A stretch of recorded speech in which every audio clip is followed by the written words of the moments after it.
Okay, anyway, actually later you answer the question. Okay, now look into the role of strategy human resource management in global business. You see, when you are looking into strategy human resource management in a global business, there's a very huge improvement that done by the global business compared to Malaysian perspective. Because Malaysian perspective, they are only looking into Malaysia perspective only. But if you are looking into the overall of the global business, their strategy human resource management is top 10. I can say they are top 10. The major role that they are focusing is to outperform competitors. These are the aims and objectives that always have by the global businessmen and businesswomen. They always look into the competitors' outperformance because competitors is the one which they need to beat for them to get the proper achievement for their business level. So they will try to find out who is their competitors and how to compete with their product and services to make sure that they can achieve the goals. Okay, so this is the main point to outperform competitors. The second one is adapting to changes condition worldwide. It means they are trying to adapt with the culture and changes that happen in terms of technology applications, business environmental, um, then some of other alignments which is they need improvements to ensure that they can achieve the changes that happen worldwide in a global business. Can you understand what I say so far? These two things that is playing in a strategy human resource management. Yeah. Yeah. Yes, Prof. Okay. So if you are looking into during the pandemic time, you can see how many residents, how many barriers and challenges that faced by all the competitors, even the business people who are running up in global and Malaysia as well. So to adapt with the changes condition, it's very, very difficult during the pandemic. Why? Because they are not giving any they don't have enough sources to adapt with the condition. So many, disease, and that time we cannot go out. Okay, always see that from the home itself, and you need to work according to what the situation. So to adapt with the changes are very, very, can say very, very impossible for them to make them to be achieved during the pandemic. Okay, you need to understand. So how the strategy HRM work when during the pandemic time? There's no any strategy HRM done by any businesses. You know why? Because communications toward the employee, it's very, very difficult. Jurang dia terlalu besar. You know why? Because the gap to communicate, to get the advice, to make a decision, it's not easy that time. So my suggestions, I'm always thinking, curious to ask these questions. Why all the organization not well prepared their strategy human resource management before and after any crisis? Do you think about it? Yes, ma'am.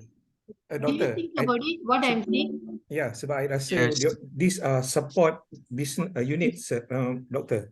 Hmm. I think bila you jadi support unit, I think they need at least from management punya instruction, I think. So then only they can Kalau support the management decision. punya instruction tak diberikan, kenapa sebagai seorang HR director, kenapa dia diberi pangkat sebagai HR director? Tell me. Kenapa dia tak boleh mengambil keputusan untuk get ready this kind of strategy before and after the crisis? Kita Doctor, ambil... hello? sorry. Can I share my thought? I think because this is organization, so usually the big company, they have a board meeting and they have like 1 levels and 2 level board members. So for the decision for these big decisions for the company, they need to have the top management to actually vote for the decision. This is my information, my answer. Thanks. So as a HR director, they only listening from the management. Why not the HR manager create some ideas, some strategy, put it in a draft and go and discuss about it. Takkan nak dengar saja dari management, please lah. Takkan nak dengar sahaja dari management, dia punya decision, okay, you can carry on. You boleh buat. Sampai bila kamu nak buat benda tu? Doctor, can I give my view? Yes. I think during the COVID pandemic, I think there is macam uncertainty. Bila ban uplift, macam bila the COVID ends, I think everyone doesn't know benda-benda macam ni. So people like wait and see. Itulah, that is my point of view. That's why my curiosity is, my question now, everyone don't know what will happen. We are not economists to forecast that things will happen or not happen. Kita bukan economist. So before that is there, all the organization as a HR director, you need to draft it, your strategy plan before and after the crisis, because we don't know what will happen. That strategy can be used in the future. That is my curiosity. Doctor, What? sorry, Doctor, can I add, Doctor? Yeah, sure. Okay, COVID, we hit by COVID 2019. So I had a project, a BCM project, kan, with class. So what we did a crisis punya on pandemic. So what you need to do if you were struck by pandemic? So basically, they have a plan, but they only can realign back the plan to the current situation when the things happens.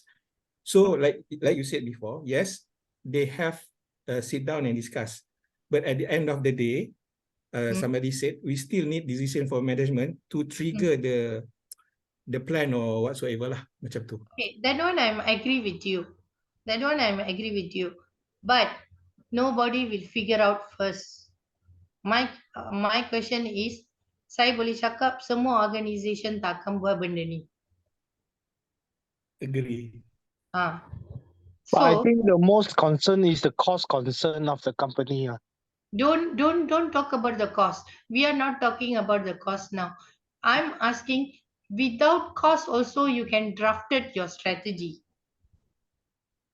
After you drafted the strategy, if that thing is costed, then you can talk about this matter to your management. First of all, your decision, your strategy should be without cost. Remember this all the time. Try to make strategy without and with cost. Can I have professor? Maybe kalau the company strategize or have a plan, we also have to think about the policy, the external policy, including the government policies, the authorities in the law yang akan dibuat oleh independent law. So that akan juga the strategy that they want to connect. So maybe jugalah part of it memang ada obstacles to solve it. Boleh juga. So see how it's work. This is my suggestions lah. You just carry on and see what you can do for your organization, especially those who are holding HR director position, HR manager. Just draft it, but your draft are not playing draft, You have to look all this role. You see, when you are looking all this role, then you will have an idea to perform and to show the proper and effective strategy for your organization. Technology changes is not a big, huge matter. Okay, technology changes, it will cost a lot. Minimize it into something which is you can get profit for the organization. At the same time, that strategy is really, really useful during the pandemic or any crisis. Think about it. Okay, think about it. Okay, so the third point will be sharing innovative knowledge. As what I'm telling you, if you drafted the strategy, you are trying to share your innovative knowledge, which is, that's why put it into both column, without and with cost, and see, try to come up with the innovative idea, which is you can help the organizations during the pandemic. So this is the meaning for sharing innovative knowledge. Then conducting successful cross-border acquisition. Okay, what is the meaning of conducting successful cross-border acquisition? Training. You can talk about training and development. So by having a effective training, you can exchange your knowledge across the border. Try to accusate whatever that you can implement it in the cross border and toward your country. So this is the main things. So mostly global business, they achieve their target because of the training and development. Without training and development, they will not be able to come up with the proper strategy. Because training is the one motivate them how to write, how to get up with the proper strategy. Can you understand what I say? Anything you want to add on? No? So, Is it fair? yeah. Is it fair to say that maybe they have the mentality that they are big to fail, too big to fail, or they have the safety net, so that's why they don't come up with all those strategies? Get it? We can say like that, but why should you, scared?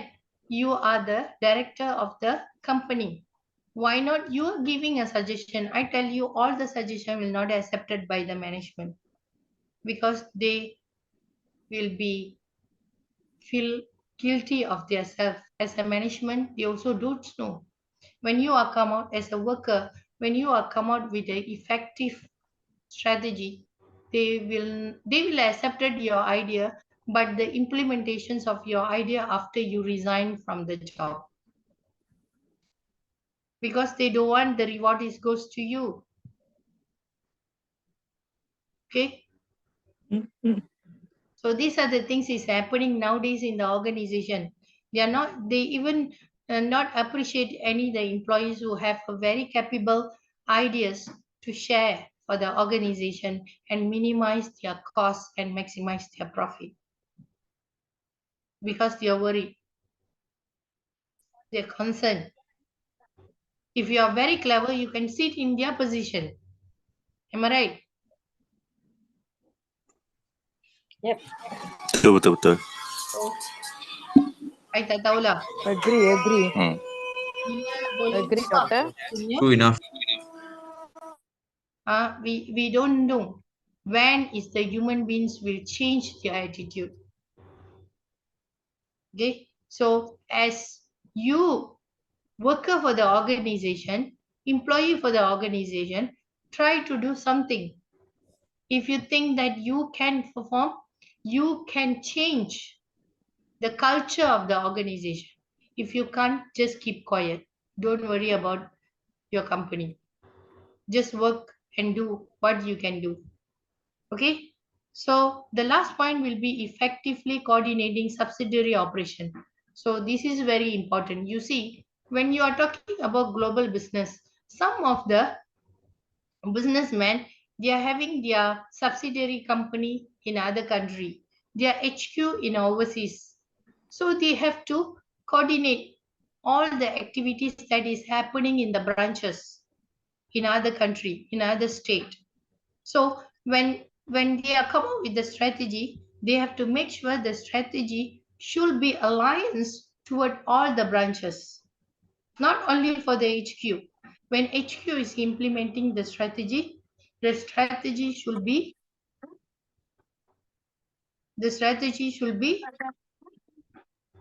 Global. yes, should be used and applied by all the branches. So these are the mean of the strategy. Bukan semua strategi human resource management ni orang kata apa, strategi human resource management ni dia kena strategize accordingly. Tak boleh main-main.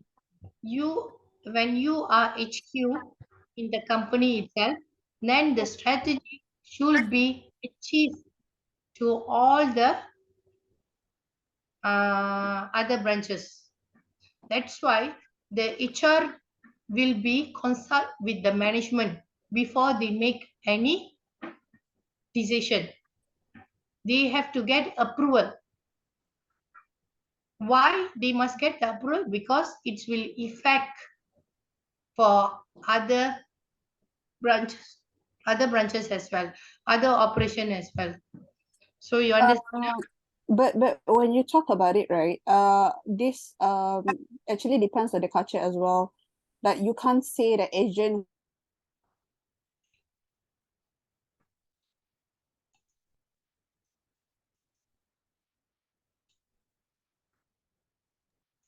Hi, where's your voice? I think doctor what she tried to say is it depends on the culture of sesuatu tempat tu. The external influences. Yes. Depends to the culture as well. Not everyone will accept it. Culture, contoh country culture also we can say. Okay, environmental culture. Okay, kalau if you want to compare with Malaysian culture and overseas culture, totally different. Are you agree or not? Yes. Agree, doctor. Agree. So if you compare with the multinational company and local company, so what do you think about multinational company and local company when come for the culture and strategy of them? They do have the internal and external culture. For example, right, I give the example the countries like in Malaysia itself. So we have the central decisions maker, which is the parliament. Then we have a state decision. So it's depend on these the structures of the organization. Yes, true. Okay, thank you for sharing. These are the main things of the strategy HR and the role that they are playing in the global business. So can you understand or not? Make it simple. Don't confuse yourself. All these strategy, human resource management, they have a very, very huge role to play to make it alliance toward their organization vision, mission, goals for the long term and short term. Okay, mostly they will look into the long term and they are trying to alliance all the strategy toward the branches as well. I mean outlet. Okay, so that is the big role they are playing when they are doing the strategy for the human resource management. Okay, so far can you understand? Okay. Yes. Doctor. Yes, doctor. Okay, other students kindly mute your mic because it's really disturbing. Disruptions of voice. When you speak, then you can on your mic. Okay, now look into the challenges faces in international SHRM. Okay, when you talk about international strategy, human resource management, so many challenges that they are facing because when comes for the different geographical location, they have a very poor coordination. You just imagine the company in a HQ, then they have to do the coordinations for the branches in other geographical location. What will happen? The monitoring sections. What will happen to the monitoring sections?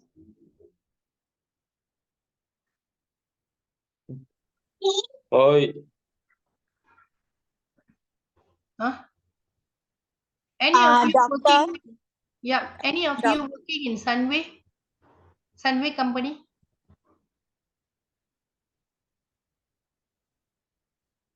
They have to monitor widely in strategical.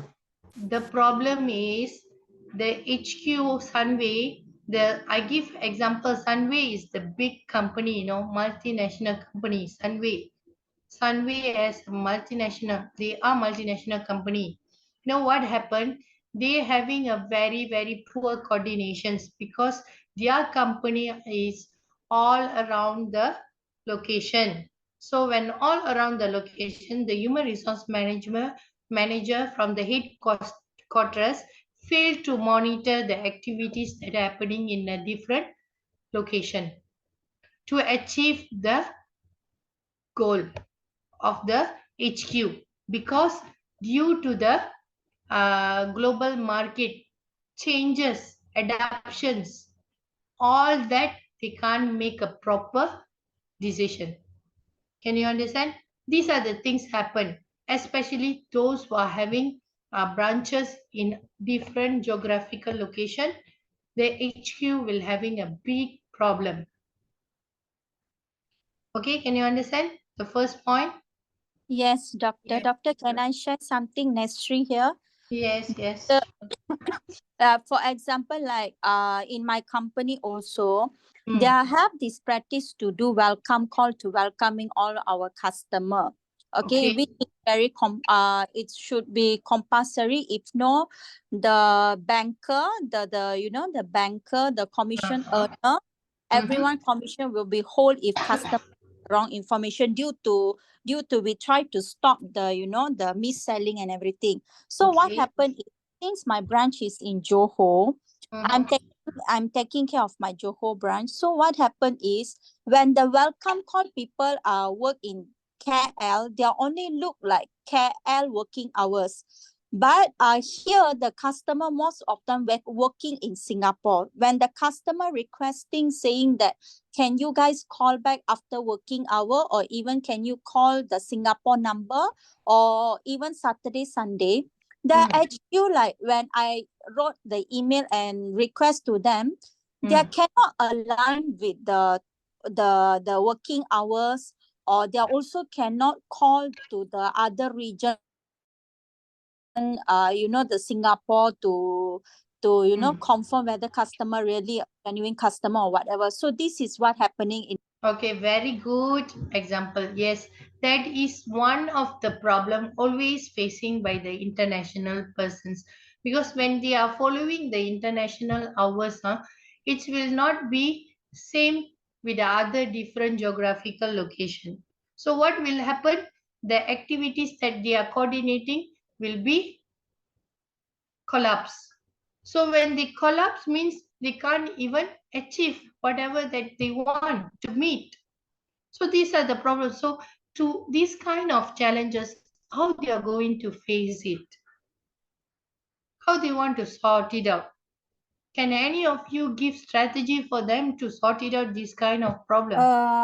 For me, like we shouldn't stick to the Malaysian time anymore. We should maybe Follow the international yes, time. international time for those specific Yeah. Only one things persons. you It can won't do. be fair to them. Yes, you only one things you have to do. Standardize the timing hours. Okay. Whether you want to follow the international timing or Malaysia timing. That's all. If you think your country in your business in Malaysia means, it's not mean you have to proceed your Malaysia time. You can follow international. Those are willing to work international hour, you can hiring that person. This is one of the solution that they can do. Am I right? Okay. Any suggestions other than that?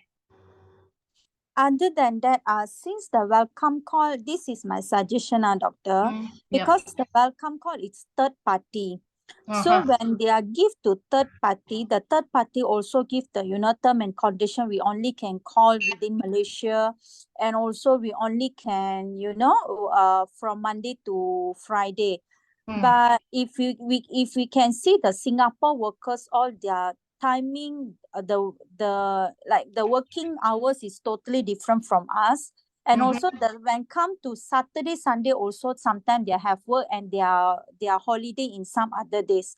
So I suggest to company that I know it will be costing, yeah, because we also have internally, we also have a call center. Okay. Why not we try to slowly do the, like last week we talked about pilot group, right?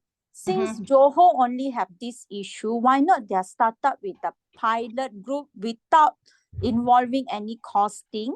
Okay, they can like just for the, because the Singapore workers all they already send the request. So why not we try to have this Singapore workers pilot group to run first, because currently until now they cannot achieve their goal, their main goal already 1.5 year. They cannot achieve 100%.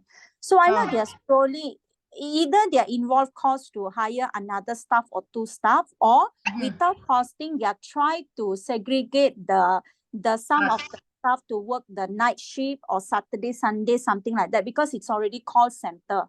We no need to give the cost to the third party itself. We can cut down the cost and just hire 2 or 3 staff just to call for this pilot group. Okay, you have a wonderful idea. Why not you talk about this? I already updated to my regional director. So what they say? But for them, they are say like currently no budget. It's already 1.5 year, like currently no budget. So the only solution they can give me, they are ignore Johor branch, and whatever that I updated, like this is Singapore worker, they just give the commission to the commission earner without looking at whether it's genuine or really it's really meet customer needs or whatever. So the objective there is fail. Actually, they are downsizing. That's why they don't have very good intelligence way to whatever that you are saying. It's not a costing at all. Yeah. I didn't feel it costing. So you see, your idea is not accepted, but one day they will use it. They will try when you are not there. Honest speaking, they will do that. Okay, a very good example. Then this is the way you have to sort it out for the company. But because you are not holding a high position, right? You're not holding a high position in the organization itself, right? Yeah, I'm just a middle management. That's why. If you are director, if you are, senior manager, sure they will accept it, whatever that you are saying. Anyway, keep it up. Actually, you done a good job. You come up with Thank you. your good idea, enough good idea for them to sort it out. But they are not accepted means just leave it.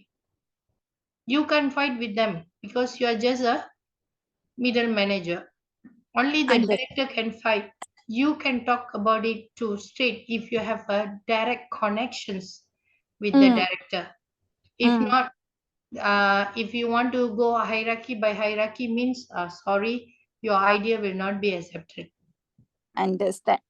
You must have a very good communications with your director who can trust you. It's mean, like for example in Uniraza, I'm talking with my pro vice chancellor, which is main to the research matter. Okay, so if I want to talk any suggestions, any idea that I wanted to do, I will straight away WhatsApp him and ask my opinion. I tell my opinion and he will WhatsApp me back and say, you can proceed whatever that you want to do and show me the progress. I will support you. These are the words I got it from my pro vice chancellor. So if I want to do improvements with my research, okay, with my research, with my any book publications, I have approval ready. So I no need to worry. So you must have connection like this. Who can trust you? Who can trust toward your work? That you can give 100% profit to the organization.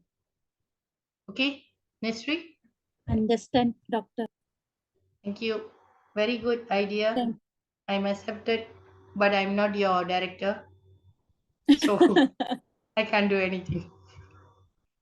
Okay, so the second point will be inadequate response to the dynamic market environment. What is inadequate response? What they're trying to say by inadequate response? Why they're having challenges in the international strategy human resource management? Actually, international, it's something like they are really focusing toward the dynamic market environment. By why they are saying that they didn't get any inadequate response? What's the reason? Make them feel that Competition, doctor? not competition, mainly your competency, your skills, your expertise toward the background. Okay. One more, you have to remember multinational company, international company, they are looking into your skills, knowledge, your expertise. So when they find out that you are not giving them sufficient explanations toward the solution, they feel that they can't achieve their market target. You understand? So if they take you, they think that you are making loss to them because your knowledge, your skill never give any response for them. You understand what I'm saying? If you're comparing Malaysian perspective is different. Malaysian perspective, if you're not intelligent, never mind. If you're not skillful, never mind. Okay?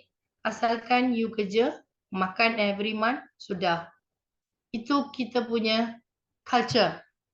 Am I right or not? Malaysian culture. Betul, ma'am.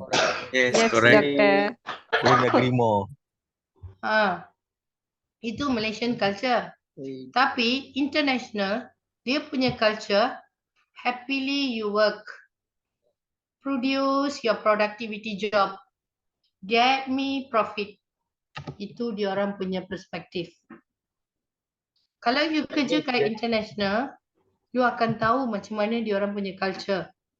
24 jam, kalau you tak produce you punya kerja dengan begitu baik, dia akan terminate you within 24 hours. Especially in Europe country. Prof, nak tambah sikit boleh? Boleh. Okay, I used to work with international CEO lah. Tak Okay, dengar, maybe- boleh tak? Clear sikit voice kamu. Hello? Boleh dengar tak? Boleh dengar tak? Hello? Boleh. Boleh Okay. I used to work with international CEO lah. Okay, in a regulatory body. Okay.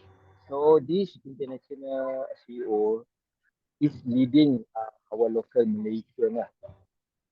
Okay. When I first joined that company, I was quite shocked lah because Shock.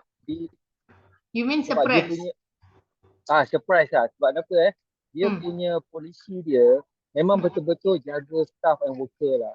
Kita tak Memang. dapat dekat local I agree. company yang macam tu. Saya memang agree. So dia bila worker ni dia jaga, so ada postur pun dia jaga juga tau. So they are very detailed. Sebab tu to them, okay, we already take care of your welfare. Lepas tu yang lain tu, so you have to do your work to the best lah.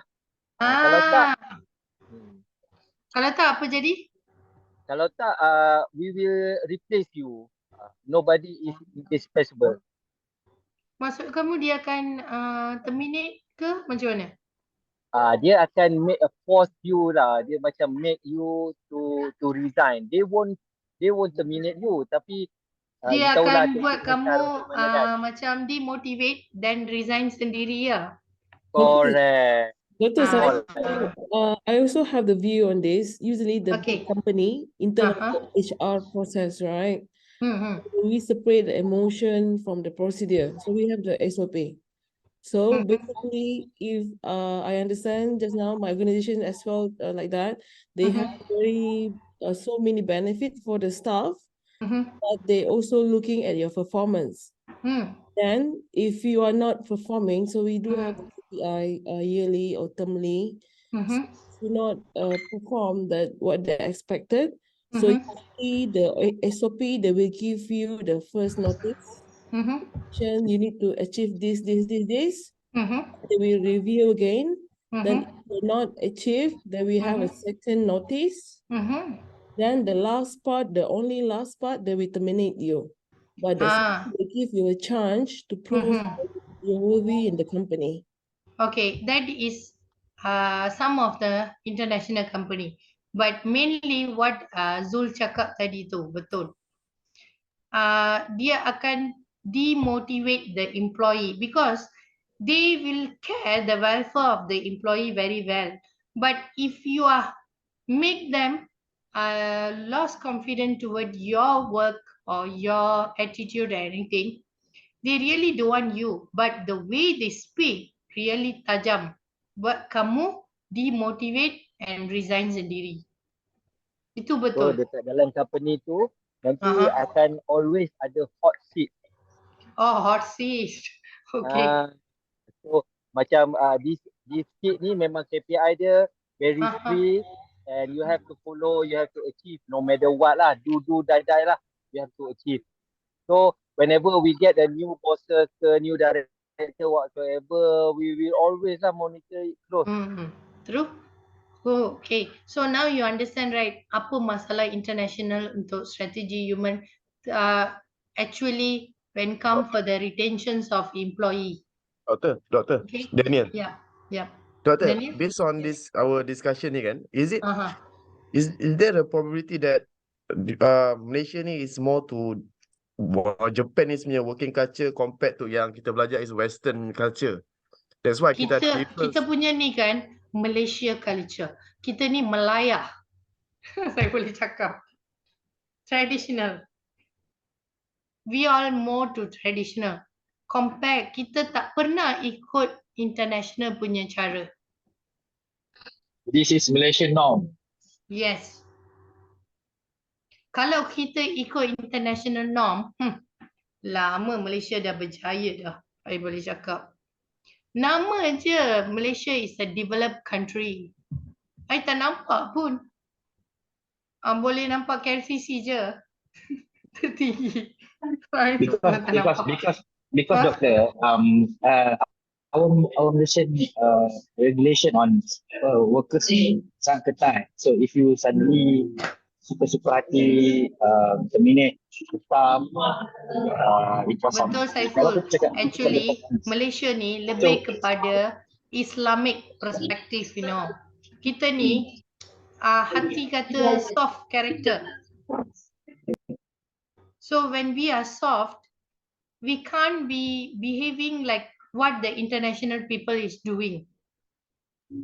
So we need to yeah. But for me, if I want to terminate, I terminate my staff. Just terminate them. Yeah, better you terminate yourself rather than you are disturbing other people, right? Correct. Right. Yeah. So thank you. You understand now these 2 points, what I'm saying about the challenges facing. Thank you very much for sharing knowledge. Super good. Okay, so the third point will be lack of global awareness in human resource unit. So when you are looking into their international way, they're having a very, very lackness in terms of knowing what human resource unit supposed to do for the employees. Especially they are having a very, very lack of global awareness in terms. I can give you an example, aging issue in Singapore versus aging issue in Malaysia. Okay, what is the awareness that they lack about aging issue in Singapore dengan aging issue in Malaysia? especially in terms of qualification, in terms of education, in terms of background. Okay, these three perspectives make them, they are having very, very lack of knowledge, awareness toward employees. If they want to appoint or if they want to get them into their company as a human capital. So why I'm saying aging issue in Singapore was aging issue in Malaysia? Okay, I bagi contoh dari segi pendidikan, education wise, yang mana baik, Singapore ke Malaysia? Singapore. You sendiri boleh cakap Singapore. Kenapa kamu nak belajar Malaysia? Ke Malaysia? Malaysia. I support my country. Because you support your country. Actually saya tak boleh nak komen mana satu baik sebab saya tak involve in both.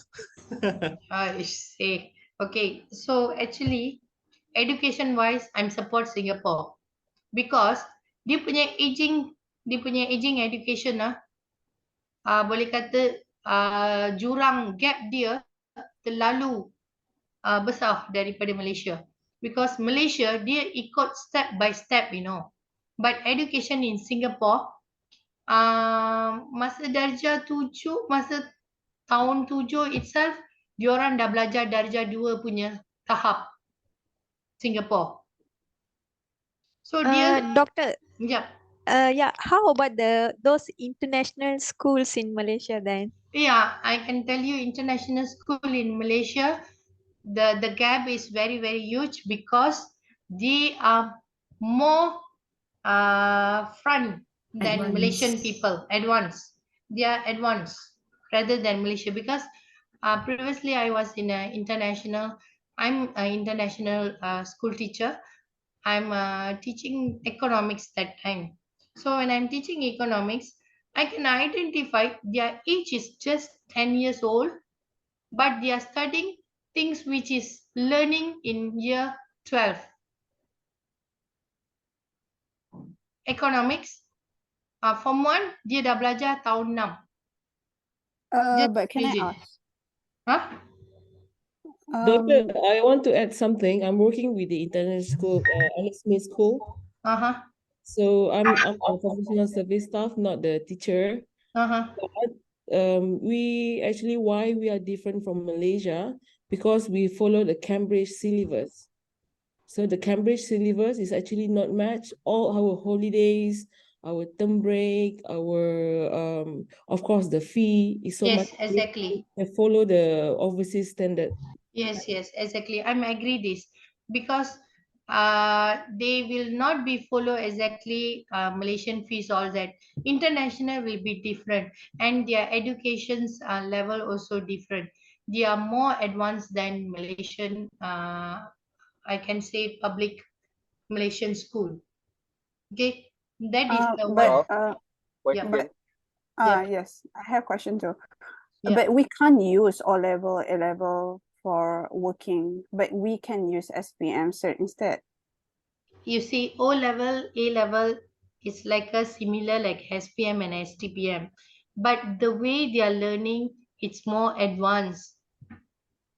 And I think that's the reason why people still choose the common public universities. Kita punya standard, Malaysia punya SPM dengan STPM standard, tak, I can say it's not like fulfill the standards of international level.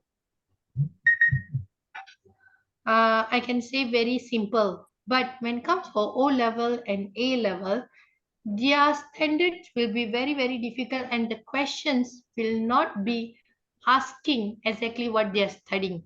Okay, doctor, actually, so we have the SPM, right?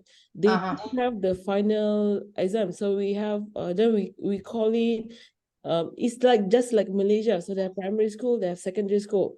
So after the secondary school, they do have the A level. So A level is like the metric, like you get the STPM. It's almost similar, like Malaysia, it's not too different. So A level equal to STPM or matriculation college. Matriculation, yes. But depends if you are operating in Malaysia, they have to follow the Malaysia standard, right? Yes, they do need to have, for example, right, if they are local student enrolled in the school, they need to learn to take the exam on Bahasa Melayu. Yes, That one exactly. is compulsory. But if you are international student, that one is optional. So you have other language to learn. So Yes. we are still following the, the Malaysian policy, but our education is actually, so that's why we are more expensive, because we follow the UK standard, the syllabus. You go what I mean? Because UK standard, yes, I am agree with you. And one more things, I can tell you, especially okay, in a college also is the same. If international students who are coming to Malaysia, then they have compulsorily taking bahasa kebangsaan.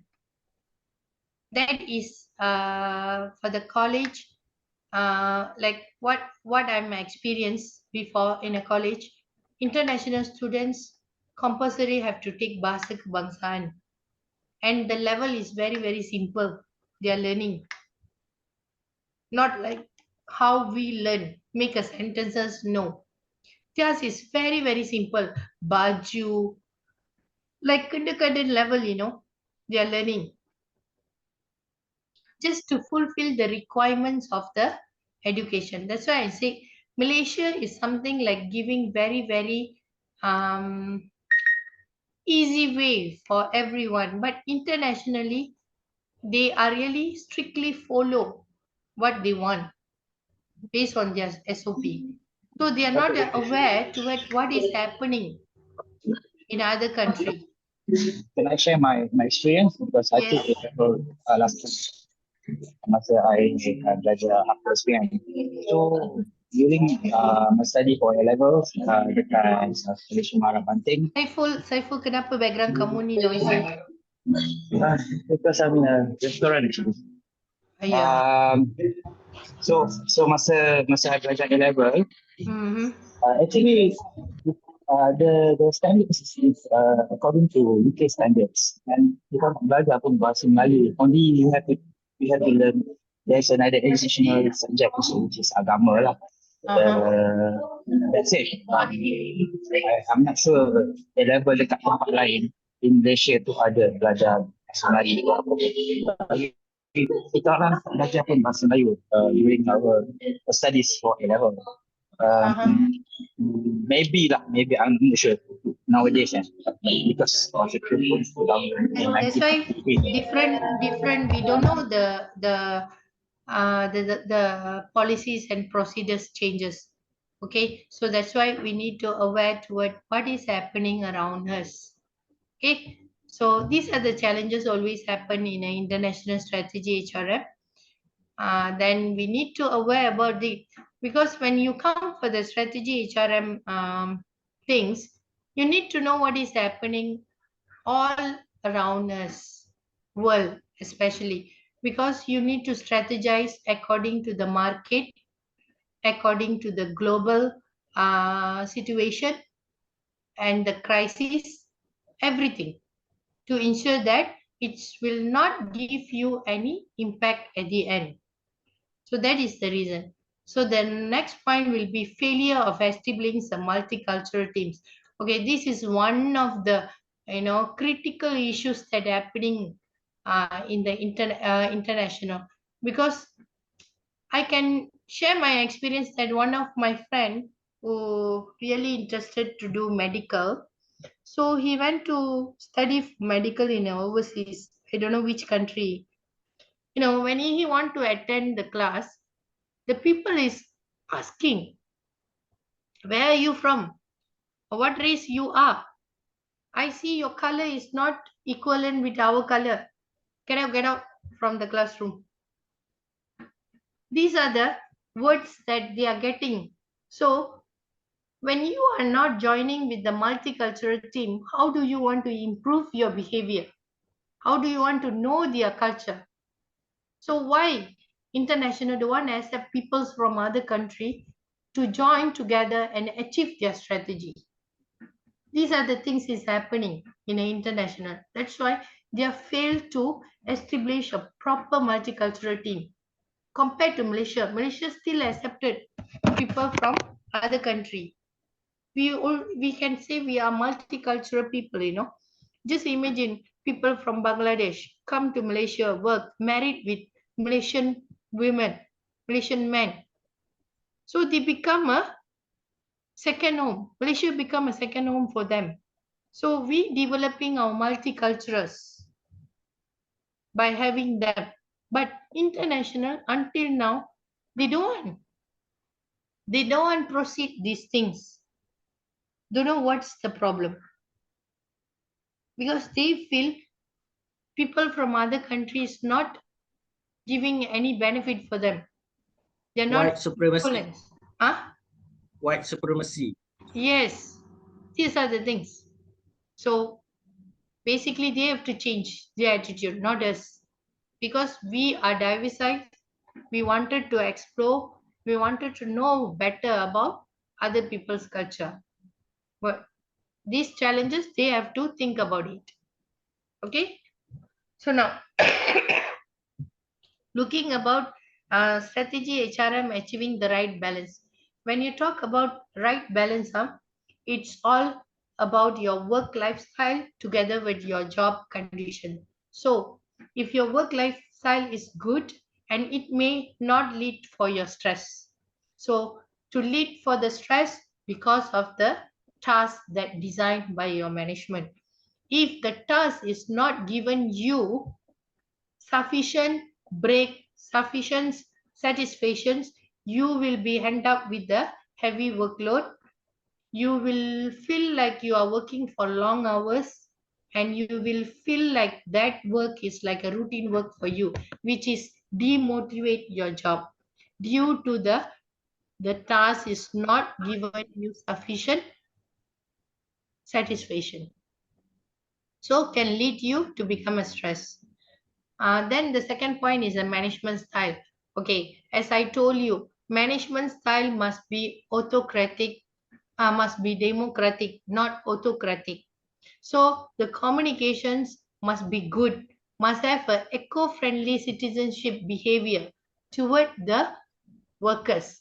So when the management is changing their style and participate a lot to the workers, try to encourage them, lead them, you will feel you can reduce your stress.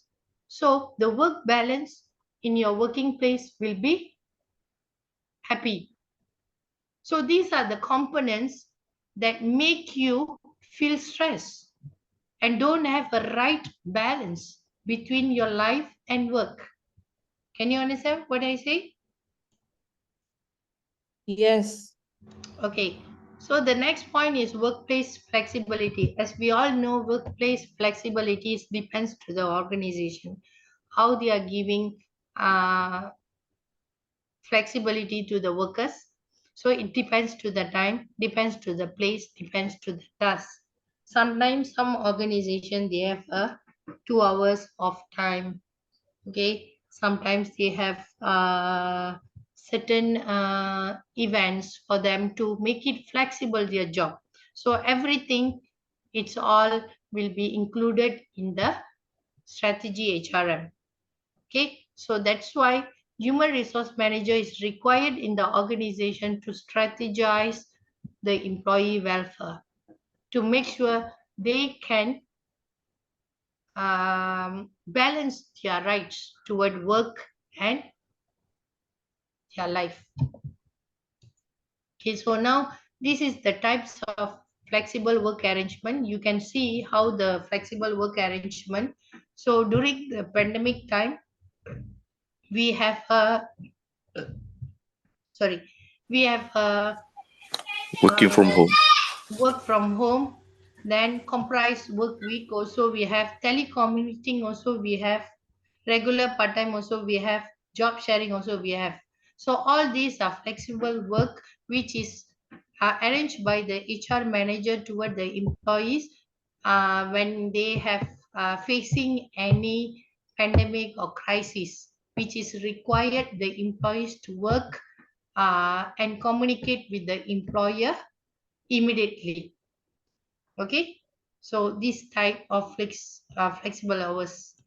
So the summary of this chapter, you need to understand how the functions of strategy human resource management toward your work balance life, which you can achieve your working life to be satisfied, happy, enjoyable. So who will be responsible to this?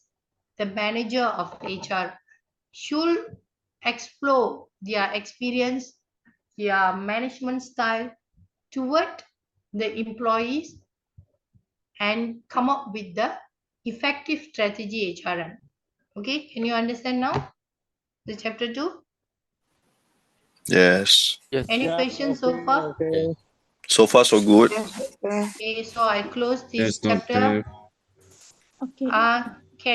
Can take 2 minutes break. Thank Okay, you, doctor. doctor. Yeah, right. Thank you, doctor. Thank you, doctor. Thank you. Thank you.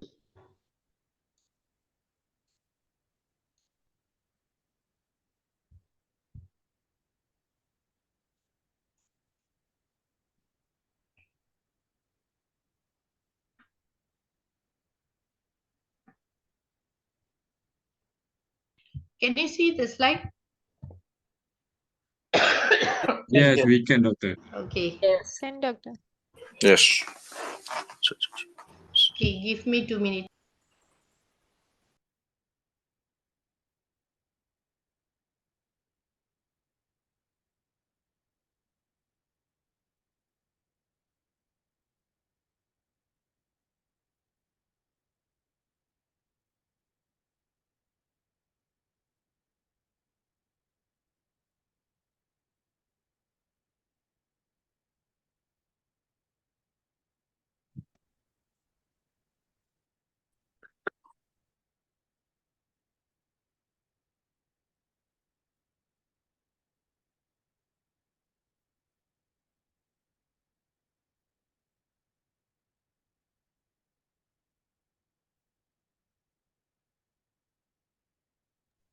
Okay, I will stop 1 o'clock after this slide.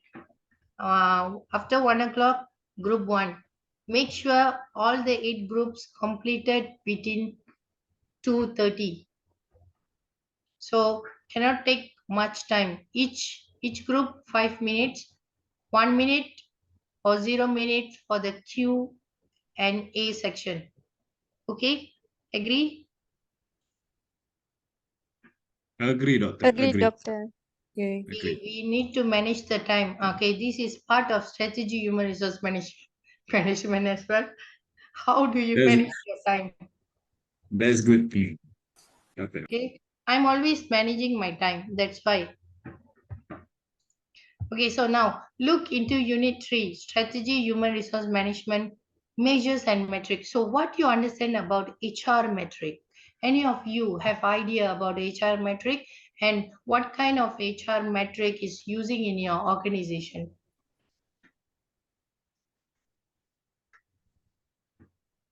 Come on, HR manager in this group, tell me what type of HR metric they are using in your organization.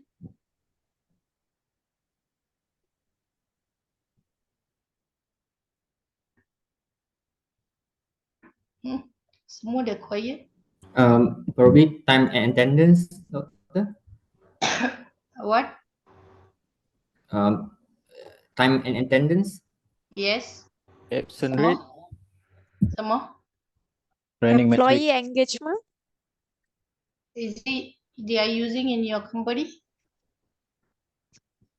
Cost per hire. I want you talk about your company. What kind of HR metric they are using? From my knowledge, the HR metric Payroll. is Training efficiency.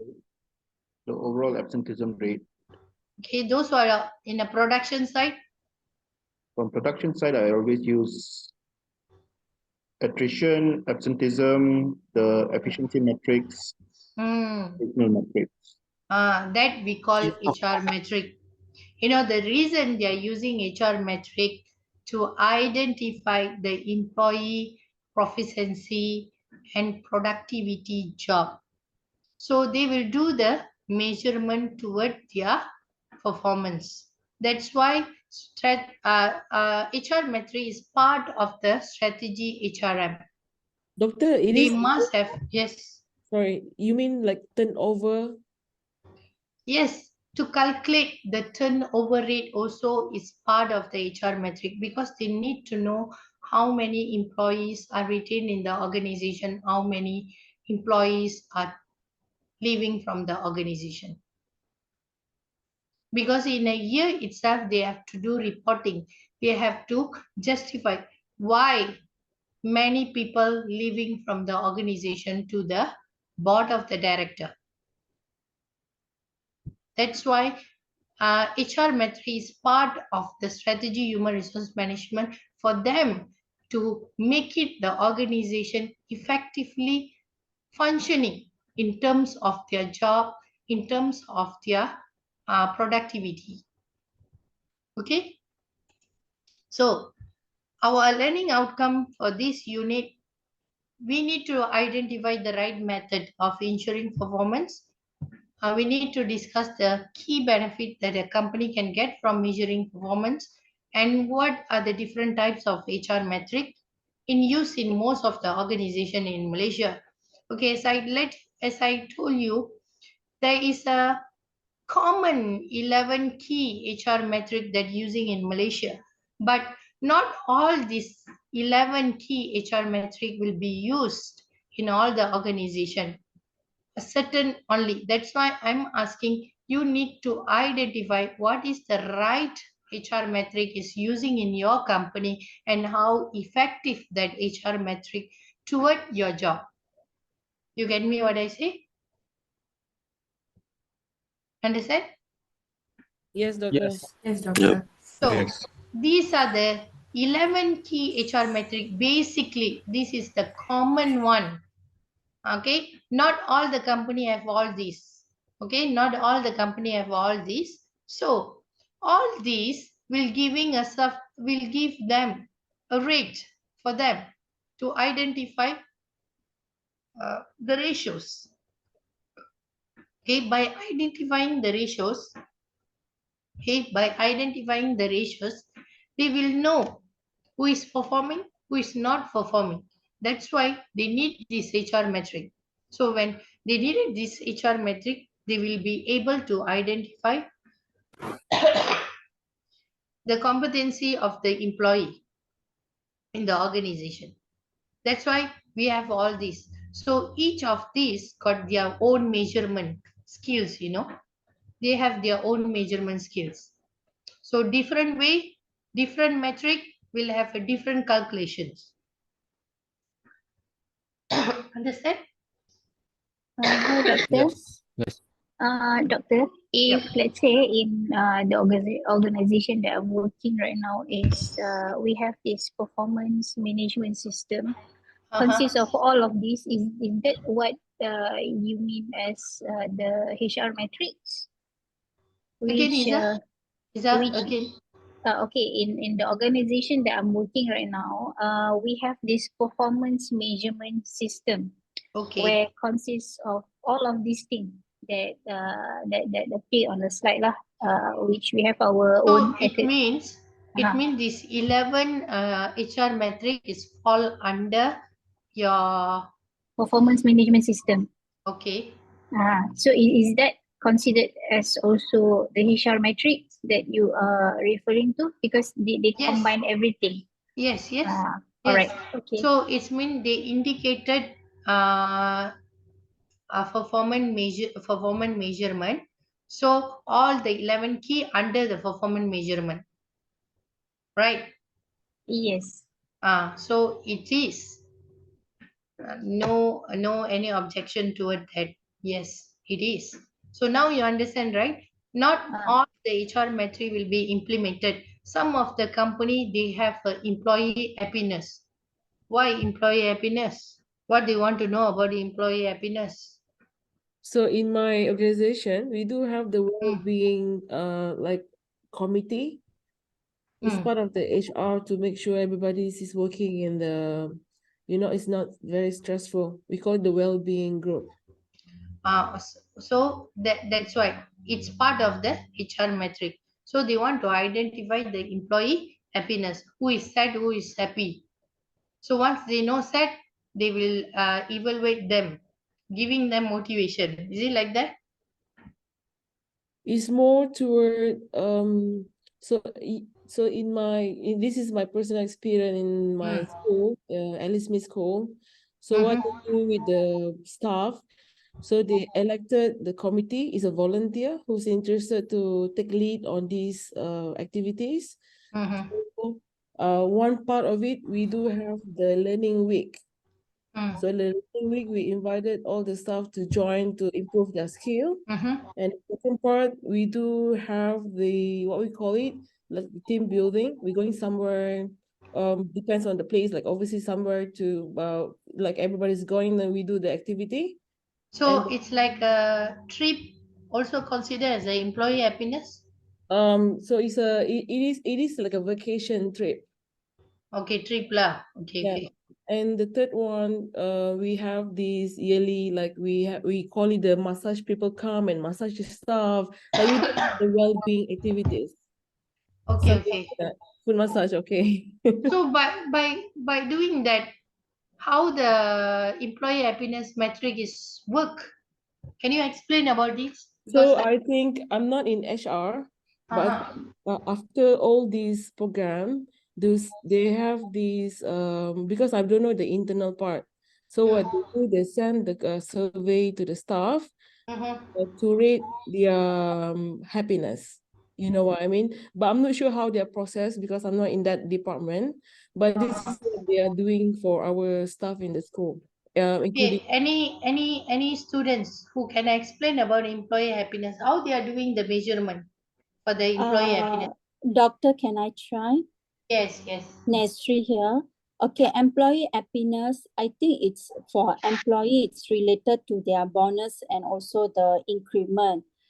For example, right? For example, if the employee is measured by their KPI, because all the department have different KPI. So for example, I take myself, every year the KPI will be slightly, there will have an addition on the workload. Okay, and we have a new project. So the project will be under KPI. We already know if I want to hit 100% to get my bonus or to get increment, I need to do not 100% exactly, must do more than that, must exceed the expectation, then I can hit my bonus. So when they evaluate the thing in front of us, one-to-one with the manager, the HR, everyone, so it's make me satisfied whether I know what I have done with my result, and the way they give me the measurement that you see this is for this project, total how much you did, how much. So like it's like relevant for me and also for them to know whether I'm happy or not. So it's something I feel it's something like that. It's exactly, Nesri. You done a good job. Actually, I need this answer from the students. Come on, you are studying HR. As I told you, they are looking into employee welfare and benefit. Of course, they have a HR metric, which is employee happiness. They want to identify employee who are happy by giving them promotions, increment, bonus, all that. Without this, do you can be happy? Do you can be happy? Not happy. So they need to identify. I think Noratika, you should, need to understand employee happiness not only by giving them Yes, actually doctor. location. In my school, so we have two parts. So Hmm. we have the bonus. Like everybody got the bonus. Is depends on the year. So it is standard. Then we have the KPI measurement to give the increment. So we do have this part as well. Plus the benefit that I just mentioned earlier. Yep. So hope everyone understand why employee happiness is fall under HR metric because they are giving bonus, increments, promotions to identify employees' happiness based on that. So, how many employees getting the promotion? How many employees getting the bonus? How many people's getting increments? So, all this to identify why the employee can get this bonus and what about other employees not getting. So, they will see the happiness from the employee by giving all this. So, it's part of the HR metric. Okay, so hope you understand what is HR metric and how it's functioning toward the employee to make sure the employee can work peacefully in the organization. Tapi doktor, I think Hmm. if let's say you bagi bonus kan, you give the Hmm. bonus because somehow Hmm. there is a trend right now which is we give a people bonus and people left the company. Are they happy? Come on, mana What do ada you think? bagi bonus, people keluar dari company. Yeah, because somehow, because somehow this is this is a real situation, yeah, with my Okay. clique or whatsoever. So when they receive a bonus, so they go somewhere else. Okay, so this is something like part of trend lah. I mean trend right now. Cannot Yeah, be people. trend. Maybe there is a other reason for In change. oil and gas industry, because I'm working in oil and gas industry, Okay. so this is trend because you have your own passion, so then and then you have your own capability. Okay. Once you receive a bonus, so they go looking for somewhere else because somehow they I don't know lah, because now it's a trend. Ah. Yeah. This is very new for me that I heard from you, Raja. Actually, if they are getting bonus, they already have a plan. Maybe that plan is I want to get bonus first, then I resign. I that time they already get another job ready. Some of them is like that. When my time, people try to get the bonus after that they left. For example, my case itself in banking line, I'm getting bonus after that I left with the different job. This is not Yeah. a trend. This is the intention that I'm Yeah, work because for 1 year. Okay, I'm work for 1 year. I try to get the bonus first, then I leave like that. yeah lah, I Okay, think then this that is part which is from the HR point of view, which is on Maybe the what the so called HR, as interview kind to look at mm, the as interview what's maybe happened. the HR point of view dia rasa macam pekerja ni memang just for the money, dapat je bonus dia dah tinggal. Itu HR punya point of view. We tak boleh cakap Doctor, anything. I have a view with my colleague. Last time we have been discussed this when we getting the bonus a bit late. But I think the bonus, the increment is compulsory. This is what in the employers, like, Who in what in say the bonus and increment is compulsory? You see, bonus and increment, it's based on the company performance. Okay, wait. Let me rephrase my word. Hmm. So it is in the handbook mention the company. So in my handbook itself, they do mention the for increment, they will depend on how much we are getting the profit, right? Or this is we affected by the COVID as well last time. So in the point of like as an employee myself and with my colleague as well, so in terms of the happiness, this is what we are expecting from the company. So if they not give us, we're not happy, right? It's one of the point. But I think the HR need to have another strategies to add on rather than money. Money is important. But when we learn about the behavior, this is not everything for the staff as well. That is my point. Thanks. Okay. Yeah, doctor, can I share my view? Yes, can. Yeah, regarding the employee happiness, in my view, I think the company may not be just looking at the monetary reward. This is Should be non-monetary. Yeah, this is a very important part to any employee, of course, in terms of the monetary reward. But I think the company should also look at the job satisfaction, the career advancement, and then also the working environment and also the culture of the company. So I think if you want to measure the happiness it should derive from many factors, yeah, and not just the monetary side. Doctor, can I share something? Yes, I agree with my colleague, because this has happened when we are struggled for the past 2 years after the COVID. So what my manager have done is, yes, the bonus part that still pay out, because it's given to the job has been done. Okay, but when the employee chosen to leave, such as like they need to give the 3 months tender, right? So in these 3 months, the HR, what they did is they are called for interview. They are called for interview and one-to-one with the employee, asking which area they are not happy and because of what. They are trying to talk with the manager, see whether can solve this problem and can counter back to them. Meanwhile, if the employee get the good salary from other company and the HR cannot compensate to the same level, they leave this person, their lives just like let go them. But another way is when the employee talk about, I think this is not suitable for me. After 1 year, I try to can I go to different department, that kind of thing. When it's come to raise this kind of situation, what my management did is they give all the employment within the same department, because we have different role. They are switch the thing. They switch the staff to agile. They are make the people to agile, and they are give them to time to you try to put yourself here in at least 6 months. If you feel you don't like, we give you opportunity to change your role, but within the same department, because your expertise in within the same department, right?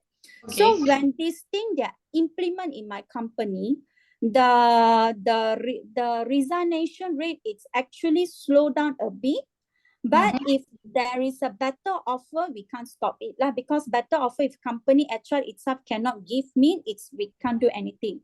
But some employees kena how to say, they give us a letter saying that they want to they increase our salary voluntarily, and also bond us for another 1 year or 6 months, something like that. So this is on top of salary and also bonus.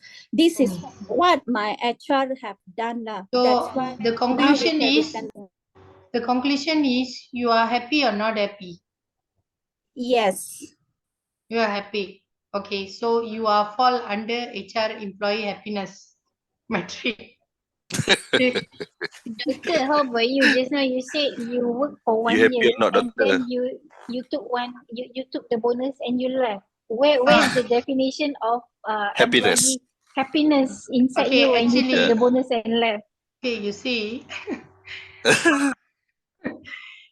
I didn't have any intention.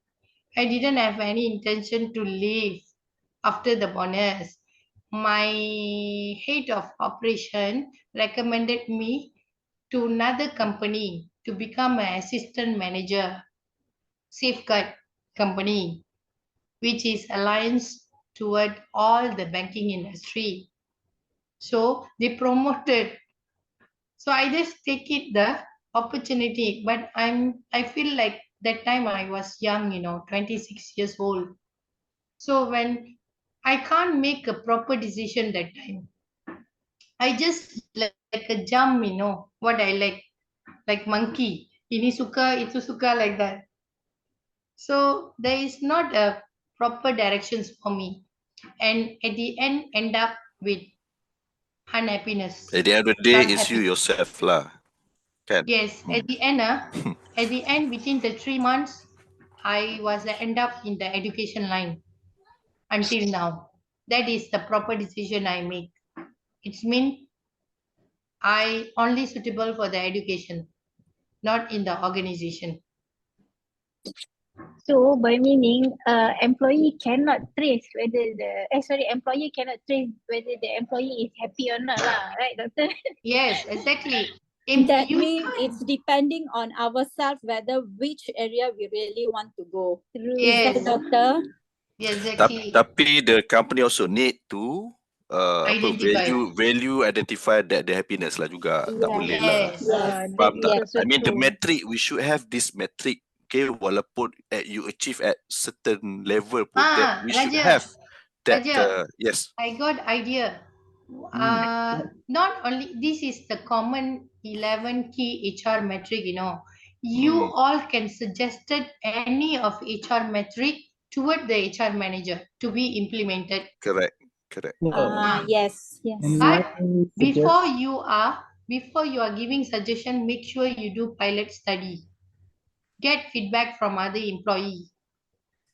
Doctor, Yes. okay, this is something that we used to do in my previous organizations, right? Okay. Just to gauge employee satisfaction. Because monetary is not the only thing people stay in the job. Like right now, everyone just waits for the bonus and then we leave when at the start of the new year. What we used to do is every 3 months we actually run employee engagement survey, or now it's commonly known as what Q12 Gallup survey. Okay. So from there, we actually on a quarterly basis we already gauge what is it that's impacting the employees. Okay. And then we actually go into, from that finding, we actually have skip level. Okay. It's a complete throughout the year program that we actually identify what's changing, what's happening to our employees, why are the employees not happy, what can we change to improvise the experience for the employees. Okay. And that's how we actually identify and fix our attrition rate. Okay. Okay, all correct. So next is HR dashboard. Okay, so most of every company they have a HR dashboard. The HR manager will generate the report from their HR dashboard to identify the employees' details. So that is the examples here. That's why they can identify the employee by having their own system. So you no need to worry. Or you just done your job, even your attendance, even your working hours, even your leave or whatever things. Sure, they can identify whether you are active or inactive in the organization. So that's why they can measure the employee easily by having this HR metric. Okay, so you need to understand that. So now, what is the benefits to have a HR metric in company? So our first HR metric, I mean benefit, they want to track all the employees accordingly to ensure that the employees work toward their HR function. So they will be able to monitor their costs in terms of hiring and for the turnover rates. So if efficiently they can work toward the causes, this method. That's why they have this HR metric. Second, they want to create some effectiveness in HR functioning in terms of having training and development rate. So how effective before and after, pre and post training. So the rate can let them to understand whether the employees are competent for the training or not. So these are the benefits that let them to have this HR metric in the company. So can you understand now why is the benefit? So the types of metric used in human resource management, all these should be aligned toward the business strategy. So when they align toward the business strategy, then they're able to know the primary area in the business. When they know the primary area in the business, at the same time, they are trying to come up with a framework with the objective and the key result, which make them to achieve the KPI of the organization. So these are the way they are using this HR metric for their human resource management to achieve their KPI system. So what is their acceptation now and what is in the future acceptation? So that is the reason they have this HR metric. So far, can you understand, right? Yes, clear. Okay, so the next point will be the common types of company metric across the global market. So these are the common type of company. They're looking into the hiring time. Okay, so hiring time, if the HR is working on toward the hiring, they will spend time for each employee how many hours. So they need to identify their hiring time accordingly, not wasting their time. Then they should know the cost per hiring. So if they do one hiring of employee, how much have to pay, what are the benefit, what are the accommodation, what are the things that we need to provide for the employee. So all these are costing for them. So they need to know all these according to the global market. So next, they will look into the employee absenteeism. So they have their own calculations, the number of day and how many days that you are absent and what is your total working day in a year. So from there itself, they can identify whether you are a right or fit employee for the organization for them to achieve the business success. Okay, so you understand now? Yes. Okay, this also the common type. You can read your own self. So examples for the Bible house for every employee. You see, we have an employee A, employee B, and employee C. Their monthly salary will be different for A, B, and C, but their working hours are same. Okay, why employee C getting more than B and A? Can any of you tell me? Maybe it's Yes, because of The function, responsibility. function. The Role grade and A is responsibility. different level. Level Seniority of level. responsibility. Skills and experience. different grade. Responsibility and level, job scope, job task. Okay, for me, I will identify employee C as a manager level, management level. So they are getting higher salary, but working hours is 180 hours.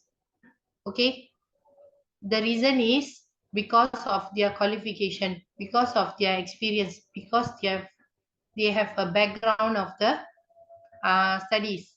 And And next, also the responsibility. yes, the main point, they are risk taker. Okay, if employee A and B making any mistake in their task, employee C is the one be responsible to counting their problem. Yeah. Bos kena maki dulu lah. Yeah, that's why their salary is very high because they are sitting with the high qualification and experienced fella. Any problem, they are the risk taker. That's why. So remember, don't go and fight. If you are getting 6,000, other people getting 8,000, you must think their level, how they are handling you. But I can tell you, those who are getting 8,000 is not means they are very good enough. Okay, most of manager is not intelligent at all. They are not a risk taker. Kalau boleh, di pump saja kat employee lain. Betul tak? Betul. Manager is about delegating work lah. Tengok orang lah, tengok orang. Tengok orang. Tengok orang lah, betul. Manager is Tengok about orang lah, making tak semua macam tu. Tak semua tak macam semua tu macam kan? tu.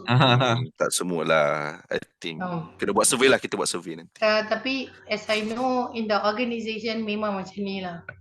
Tapi manager yang dalam ni semua okey ni. Okay. Setuju. Saya rasa manager dalam kelas saya semua okay kot. Okay, so the same things. Okay, grade A, grade B. This is the example that I can show you.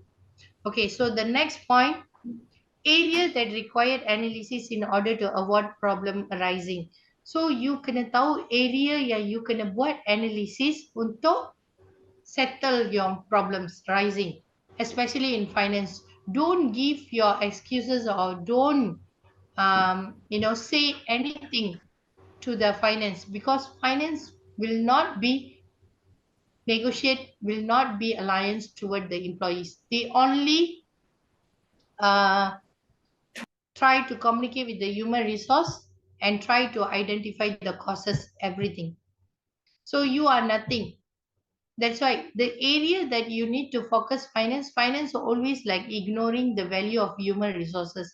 Because what, human resource always make them costing.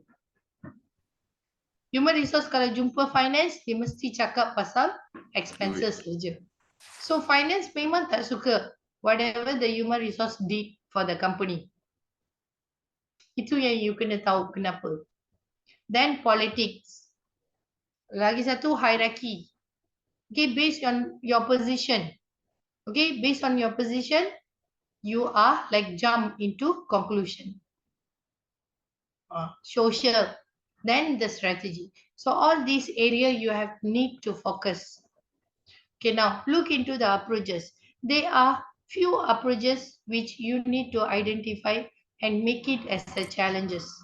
First, fact-based decision making. Okay, these kind of approaches you need to implement it in your organization. Jangan cakap macam babi buta. Okay, you need to have evidence. You need to have proof. Okay, from the evidence and proof, you make a decision. That is the approaches. The personal alliance rewards with important outcomes. Whatever rewards that you get, okay, example, macam saya dapat top published researchers award. So, saya kena tunjuk outcome saya dari segi paper yang saya publish. Itu saya punya bukti. That is the approaches or method that I can use for me to tell it is done by me. So you need to choose which approaches can make you to avoid the challenges.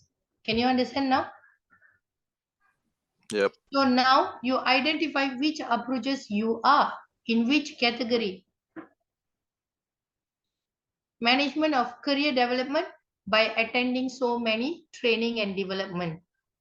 Okay, you must have a professional development career.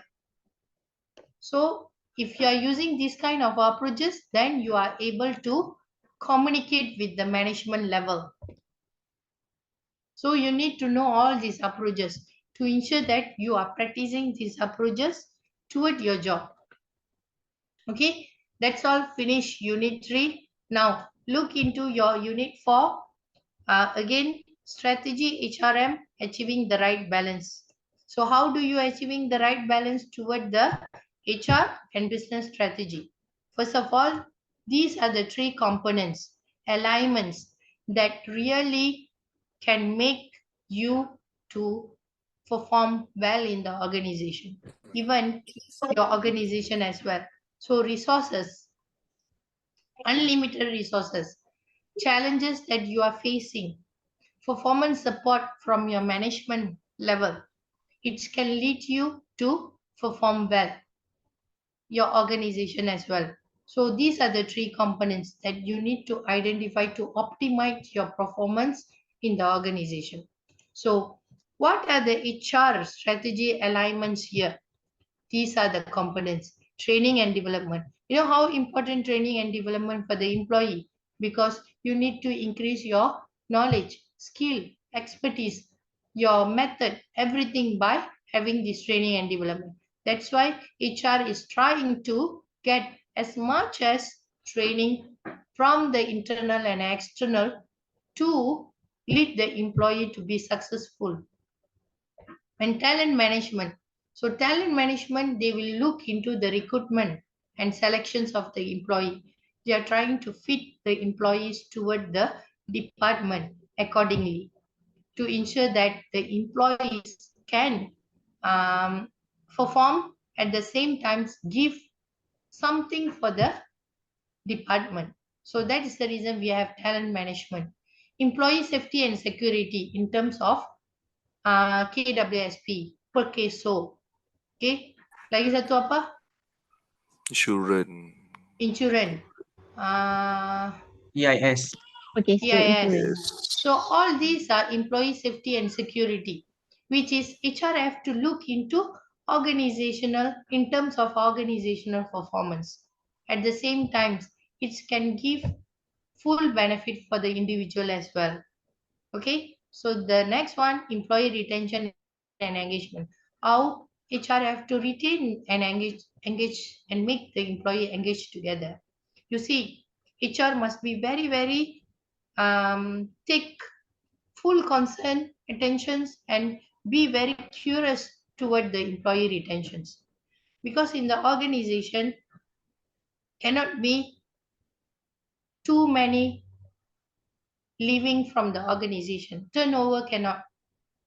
They must retain. If not, the HR have to be responsible for answering what's the reason employee cannot be retained in this organization to the director. That's why they really work toward retentions and engagement between employees. That's why they're having so many corporate social responsibility activities and events that can increase the employees' engagement. Okay, so the last point will be performance management. So performance management, they will see how the individual based on the based on the appraisal itself. So the last part will be employee compensation and benefit. So based on the performance appraisal itself, they will able to get their compensation and benefit. So that's why we call all these components should be alliance together to achieve the individual performance and organization. Can you understand how the components of HR strategy alliance toward individual and organization performance? Yes, doctor. Yes. So far, Yes, can you doctor. Yes, understand? Prof. Clearly? Yeah. Yes, Clear. Also good. This is We your can relate to extra reading. our experience as well.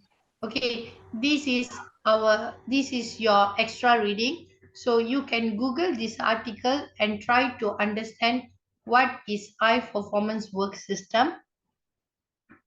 Then how the work performance work in a commercial bank employee. All this to let you know how they are going to have this HR strategy alliance. Okay, thank you. That's all. Finish my presentation today. Now start with your presentation. Group 1, you can start doing now. All right. Thanks, Pro. Okay. Floor. Let me share my screen. Yeah. Oh, I'm a bit nervous. No need to nervous. All are your friend. Yeah. Okay. Wonderful slide. Yeah. It's Thanks to Baria. yeah, thanks to Baria, our team Okay, member. and one more things. Each of group leaders, you have to upload your slide in the Europe for the classroom discussion to ensure that I can give you marks. Doctor, where did you put the assignment to be uploaded? In the Urox Discussion classroom? discussion classroom. All Yeah. right. Please let me know if you have any problem. Okay. May I start Please. now? Yeah. Yeah. All right. So good afternoon, everyone. So my name is Brian Lam Wai Ho. So I'm actually represent our group 1 to present the slide. Okay. So our unique topic, our work topic for this time is 99 Smith Mart. Okay. So there is a slogan always 99 Smith Mart is near and safe, dekat lagi murah. Okay. So let's go to the first. I'm going to give you some of the background introduction about this 99 Speed Mart. So the founder for this is Mr. Lee. So actually it started as a sundry mart at Klang. So that we can see the journey over here. They are actually using 30 years to evolve and to rebrand it to 99 Speed Mart. So before that, it's just a very small store, yeah, sundry mart for it. And now today is they are actually focusing the FMCG products, which is more than I think now 3,000 variety item for you to choose in the store. Yeah, and now you can see that is everywhere you can see this. So until today, they have 2,300 store you can see around in Malaysia. And there is always that we can find lower price compared to the other mart I can see. So that is one of the example. I always sugar to buy the rice, which is the basmati rice over there. So I can see one of it, I can get the lower price over here is like 38 ringgit, but I can get the other store, which is 43. So it's 5 ringgit I can save for the 99 Speed Mart. Yeah, this is one of the background. So along the way, I can actually believe there is a challenges during the evolve, and even though until now for 99 Speed Mart, there's always into separate into two parts, which is internal and external. So let's talk about the internal first. There's inventory management. So always there is a problem which is not enough stock, more than because the stock actually is demand more than supply. I will say there is one of the reason is the bad stock level estimations, yeah, in the management.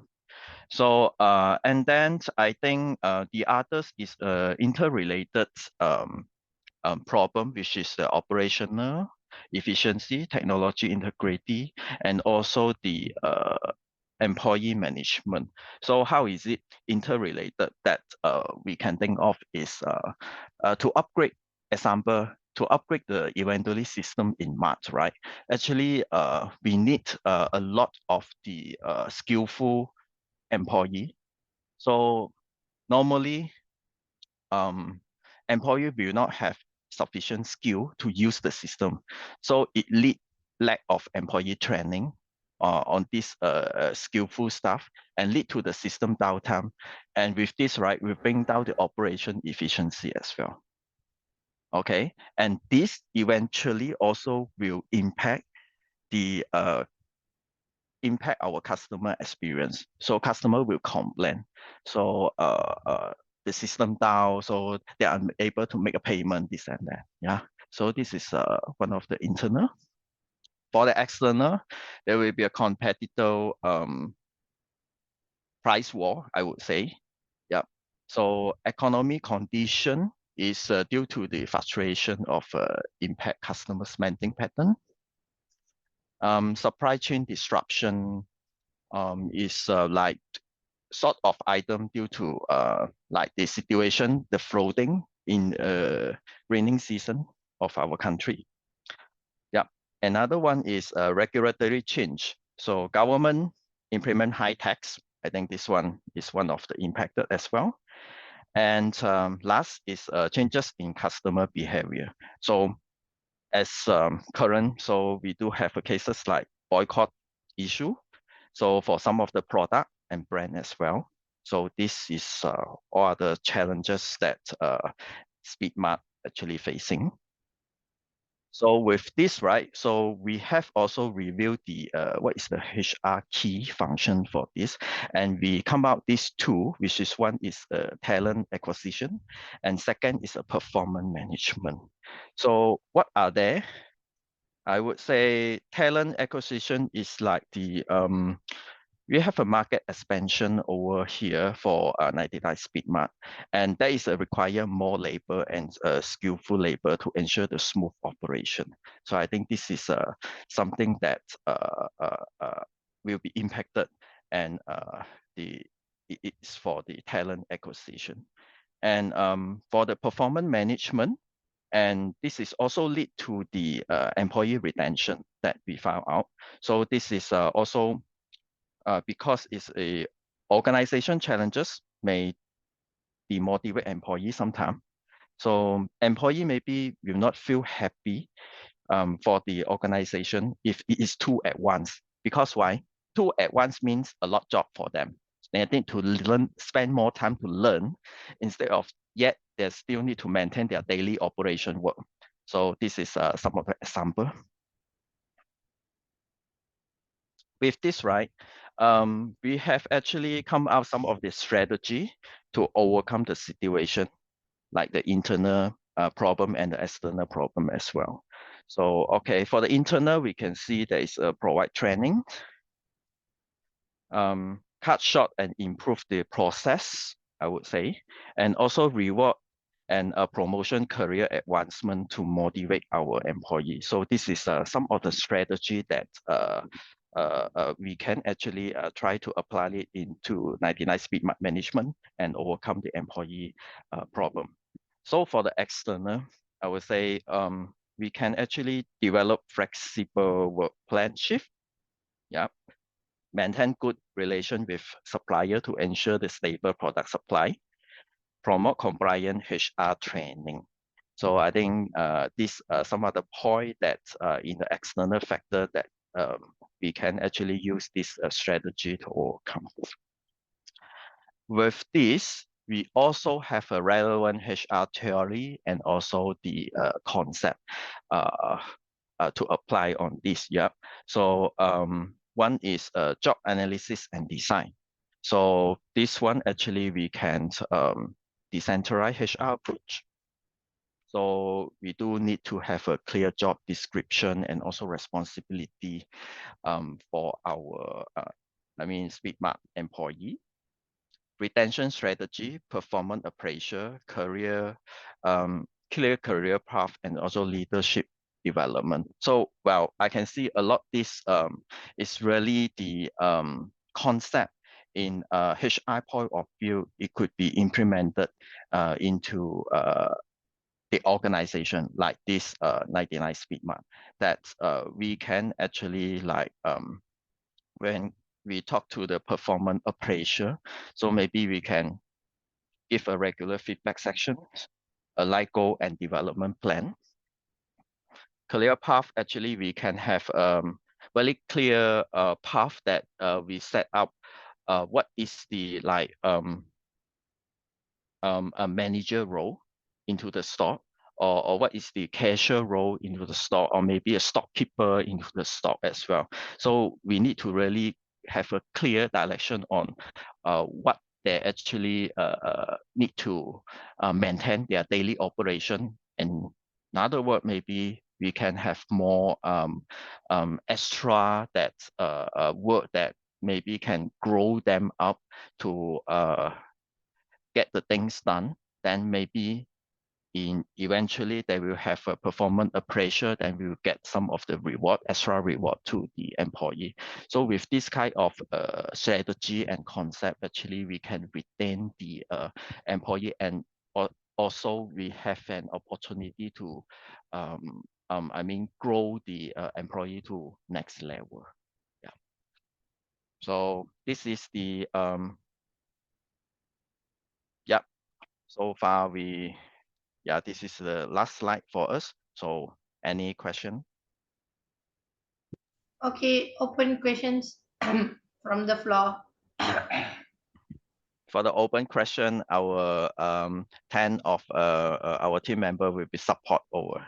Okay, to answer. first from my side, can you let me know the HR metric that they are using? Do you have any idea what kind of HR metric they are using? HR metrics, you mean? Yeah.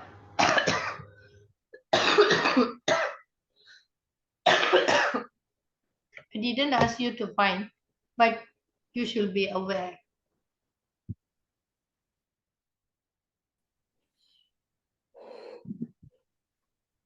Anyone want to try? Our group 1 team member. Of course, talent acquisition is one of HR metrics for them. Yeah. Huh? Training, And performance management is one of the HR metrics for them. training efficiency. Yes. 90, when you talk about 99 speed mart, okay, they are always looking into the productivity. So sure they have a productivity as a HR metric. Yeah, true. Okay. Lam, try to look into it. Okay, any questions from other students?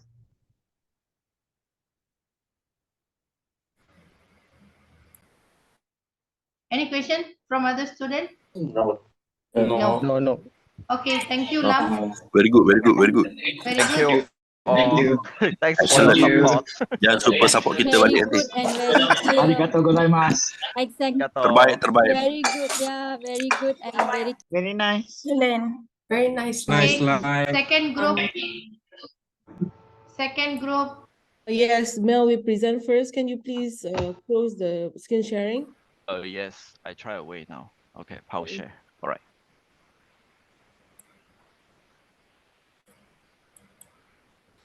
Lisa, please look into their timing. Make sure one group only 5 minutes. Extra, doctor. Just not 10 minutes. We need more. That's why 5 to 7 minutes lah.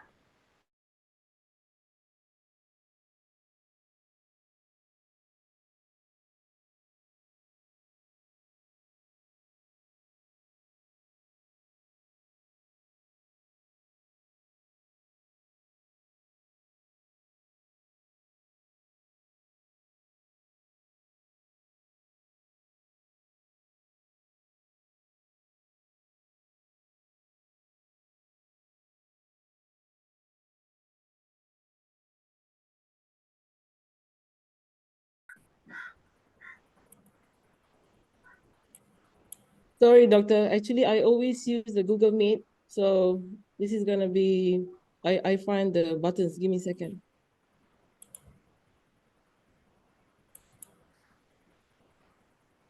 Okay, thank you for waiting for us. So I'm going to start our presentation.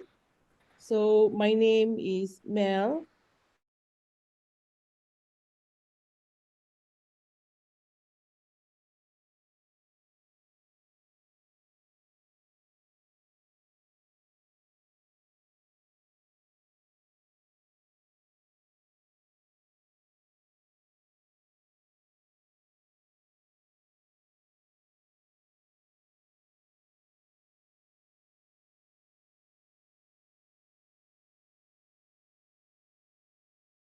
Numbers which is in Europe, and in Asia itself, we do have 79 stores in Malaysia. Next. So the core business for this IKEA is actually the core business model. They are revolved in around offering the well-designed, functioning, and affordable home furniture. Then they are also known for the cost-effective, efficient packaging. Then the customer, they can bring home easily by bringing to sell.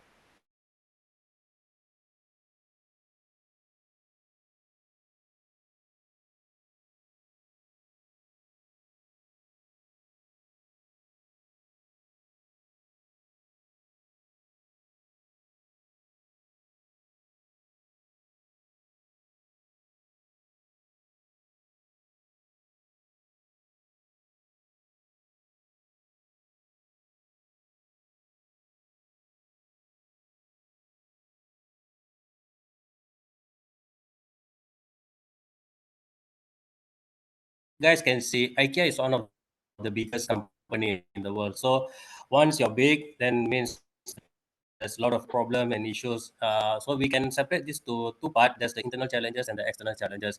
As for the internal, we are more focusing on certain points that we have chosen. So one of it is the sustainability of the products. As you guys can see, the sustainability products, what we mean is the environmental concern. It always changes. We compare like maybe 30 years ago, there's not much concern, but now there is a lot of more concern regarding the microplastic and all the and such things. So the second part is operational efficiency. So it's a very big company. There's a lot of stores in worldwide, and their factories is placed in certain location which give them good cost efficiency.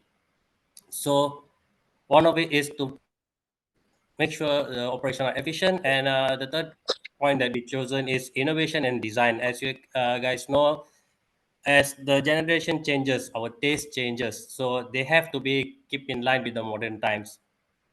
So we go to the next slide, which is the external challenges. For the external challenges, we also chosen 3 points, which is environmental concern. So what we mean by the environmental concern is, let's say the legislation in certain countries, let's say Eurozone. So they have more stringent rules. And second point is social and cultural trends. And certain product might sell well. I think they had some issues many years ago in certain countries regarding the print on the products. And competition, and what we meant by competition is competition from the brick and mortar stores, the normal stores selling furniture. So this is the few points that we chosen for the external challenges. So with that, I pass with my next colleague for question number 3. Okay, so for question number 3, which is the HR functions impacted by in question number 2 before. The first one is sustainability. Human resource function are significantly impacted by sustainability as they increasingly wanted to recognize the importance of integrating sustainable practices into IKEA business strategies. So sustainability itself can affect various aspects of HR, especially in terms of recruitment, workplace culture, and also employee resource growth. So in terms of talent acquisition and recruitment, HR was challenged to recruit employees with specific skills and knowledge related to eco-friendly practices to meet their business objective, which this also includes HR to understand and provide employee with relative training and development needed. For the second point, which is social and cultural trends, this challenge have a profound impact on HR function, which in IKEA itself organization, they need to focus on culture sensitivity among the employee and also among their customer. This is to ensure there will be no emerging issues related to cultural differences. And this is also to ensure a respectful and inclusive work environment. So with that, I pass to question number 4. Okay, for the question number 4, this is the strategies that we are discussing in the group. So for the point 1, which is the sustainability, we are recommended the HR to recruit the candidate that commit to sustainability, and also the HR need to use the eco-friendly method for Mail, I'm here. Okay. Hello, everyone. Today I am share the strategic HR recommendation that align with our commitment to sustainability. Sustainability, there is 2. One is green hiring, second is educate employee. Green hiring is all about finding and bringing new team member who are really care about the environment. Okay, find the candidate who are committed to sustainability and utilize the virtual method to reduce the environment part. Okay, second is educate the employee. Involve employee in eco-friendly practice and provide training on sustainability goal. So it's basically about sustainability. It's basically about learn about sustainability and eco-friendly practice. So look into the simple everyday action that can help us to be more eco-friendly at work. Small actions such as using less paper, saving energy, and can add up to a big positive change. The next is social and culture trend. Employee support group, HR culture background. So the positive benefit of various culture background is faster solving a problem, different angle of thinking, work retention, work more perspective solution to the problem, productivity increase. Okay, the last, culture consideration in performance management. HR can add a culture competency to their performance evaluation. Adding a culture competency to perform management can have a several advantage for both employee and organization. The advantage Okay, are Sharman, next question, improve please. under. We are time is running out. Okay. Okay. Good morning, good afternoon, everyone. So for the relevant theories, based on the question number 4, which is a HR recommendation, for the first is sustainability. For the green hiring, we use the theories is from the triple bottom line EBL, which is the impact consists of three of element is people, planet, and prosperity, which is this one is will have consideration for the social, environment, and financial impact. So next item is educate employees by environmental impact awareness. So this is which is IKEA itself have the form with the agreement with regulation to educate our employees. So next.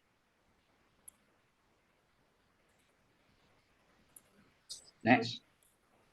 Okay, for the social and cultural trends, which is the second recommendation is for as a strategy from our side, employee support group via employee resource group. The ERGS is called as affinity groups, which is the employee groups that come together as a voluntary and based a common interest or background that request by company to share everything for the support.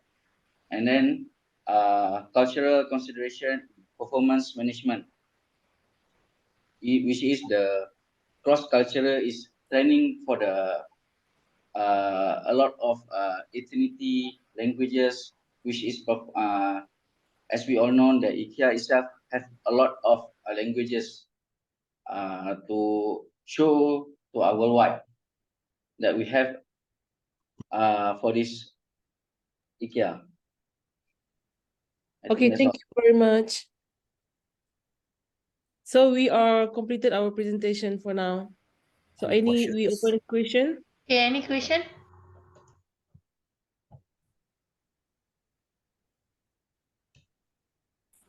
Any questions to ask about this strategic management by HR in IKEA? None from me. No questions. No. Okay, if no question, group number 3, you can present now. Very good. Group 2. Sure, Doctor. Thank you. Well done, Group 2. I'll share my screen now.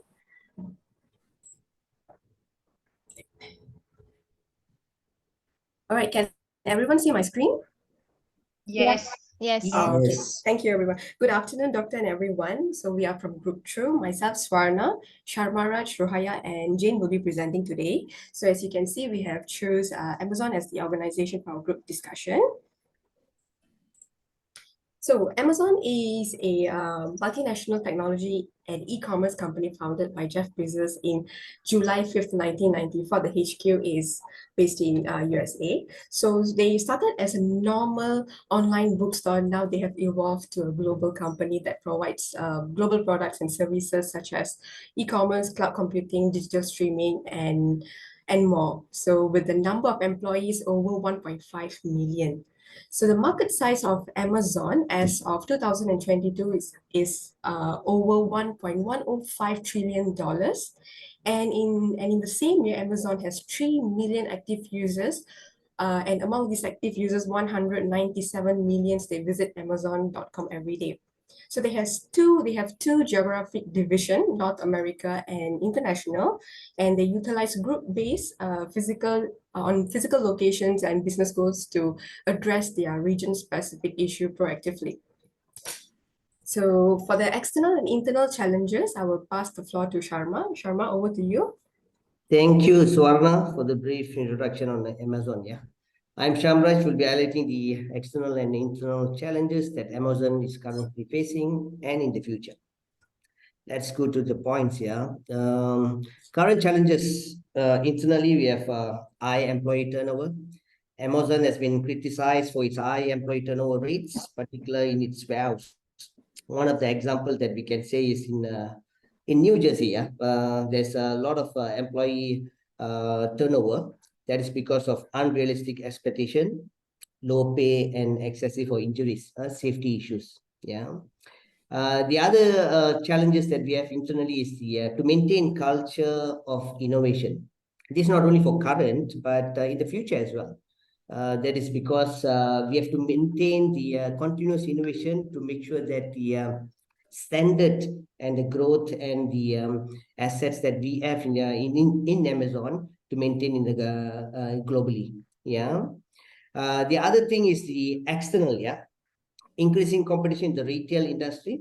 The retail industry is becoming increasingly competitive with new entrants. We have a lot of e-commerce coming in, and established players like Walmart, Alibaba. Okay, they're competing for market share.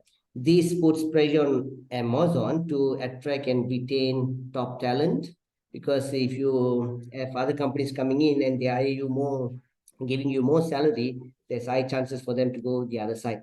So you have to retain top talent, particularly in areas like technology, logistic, and data analytics. The other external issues that we had in Amazon is rapid technological advancement. Yeah, the ever evolving technological landscape requires Amazon to continuously adapt its workforce skills, competencies to stay ahead of the curve. This poses a challenge in recruitment, training, and development. Okay, now look at the future. What is the future challenges? As I said, internally we had a culture of innovation, which is the same as current. Let's go to the next point, which is embracing diversity, equality, and inclusion. Yeah, this requires a proactive initiative, training, and accountability at all levels of the organization. This will help to attract and retain top talent, boost innovation, improve employee engagement.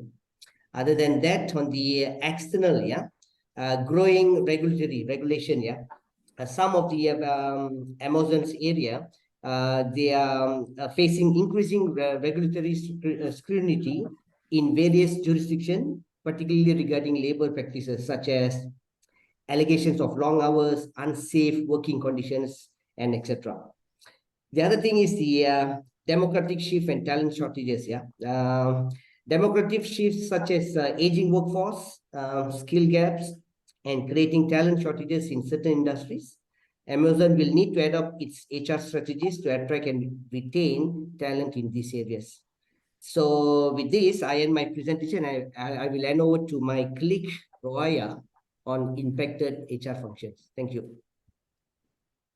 Okay, thank you, friend. Okay, I will present on the impacted HR function. First, workforce engagement.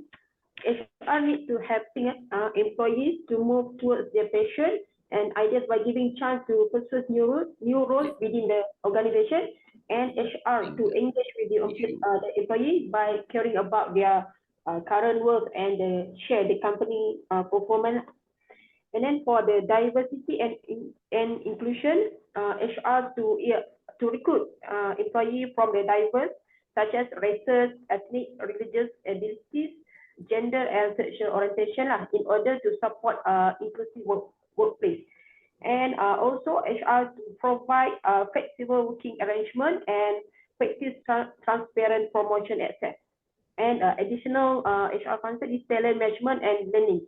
In order to maintaining a culture of innovation, HR in the beginning have to hire the best and brightest employee by offer high salary, better benefit, and bonuses. And also HR to provide lifelong learning courses in order to support employee personal growth. Okay, I'll pass to my colleague. Hi, my name is Jane. Okay, today I want to present about strategy HR, key challenges, and strategy human resource. Okay, well, we see here, Amazon was a difficult impact HR departments, and they are present a few strategic ideas to overcome the challenges in agreement with the company objective. Let's say we have a two for the internal and external. Okay, first one, I would like to say Amazon face a significant HR challenges. High internal turnover, which is the affected requirement, retention, and productivity. It was a balancing and an innovative culture, while this was ensuring employee well-being as competitive. If we are talking about the external factors like highlighted retail competitions and rapid technological advancement, demand strategic talent management and continuous learning. So this is a part which is we are telling about internal and external, and we come back to the external first. To overcome these noodles, Amazon must strategically recamp HR practice, which is improving the employee retentions through by the focus their few programs and carry their development is critical. They need to curate an innovation work culture such as we are flexible arrangement and innovation, which is the focus to the training is critical. So this part is external and internal. Now we back to the strategy, human resource for the Amazon. They are more giving a focus on the strategy, which is talent management. Talent management, which is involve targeted requirement and such as we can say such as employer branding and clear career advance such as a path of the ways. So it will help to continuous learning and imperative for adapting to the technological shifts. So it means it's a help to elegant human resource to practice to address this challenge is allows Amazon to meet the organization goals for the development, innovations, and employee more to the welfare while staying to the competitive in the market. So today that is it. Question I pass to my team. Thank you. All right, everyone, that's about it for our presentation today. So these are our group members. So yeah, I'll end the session now. Any questions, team?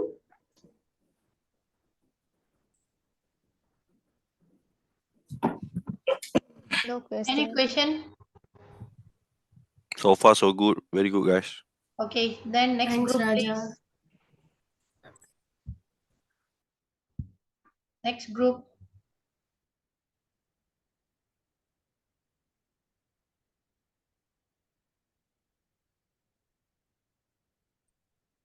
Hi everyone, Laila here from Group 4. So we will present our group choose Aeon for our presentation today. So these are our team members. Me, myself, Laila, Faisal, Ahmad Fahmi, Soleh, Al-Nizam, Fazli, Faiza, Nuliana, Faizul, and Koyum. Next.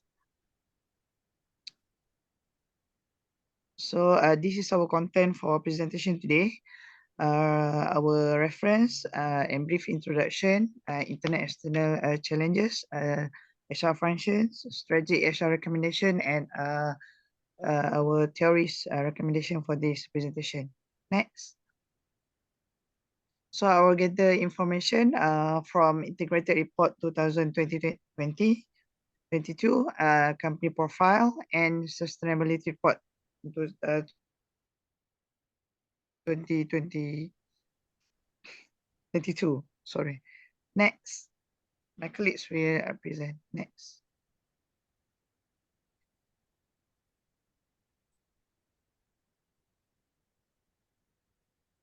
So.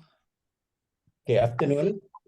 Let me continue with a little bit introduction about the Aeon. Aeon is a company limited with Japanese home-based company focusing on the retail, hypermarket, shopping mall, and supermarket. This company actually is found in 1798 when it started as a company's sundry goods store called Senoharaya, and after that it's changed its name become Okadaya. In 1970, it merged with several other company and it brand its name become Jasco. This company is growing and can be sustained until modern years. In 2001, through the merger and acquisition, Jasco became Eon. In 2021, Eon has been recognized as a 17th largest retailer globally in terms of revenue. The key core business of Eon can be divided into 5 categories, which is product and services, sales channel, logistics and supply chains, payment and financial support, including credit card and loan, and the last one is lifestyle. In terms of geographical operation, Eon has been established in more than 14 countries, including including Japan and also India, Southeast Asia, and Australia. In Malaysia, okay, sorry. In Malaysia, Eon has 74 Eon store, 28 Eon Mall, 45 Daiso, 60 Eon Wellness, and 21 Eon Beach across the country. Okay, next. In terms of revenue and market share, Eon can be registered as a highest capital revenue in the Japan. Over the year, if you can see in the graph, which is we take from the audited report, the revenue is growing over the year, then can be sustained even at the COVID-19 pandemic. In terms of the future and expansion, in their report, they target vision for 2025, which is they target 490 billion yen in 2025. Okay, next.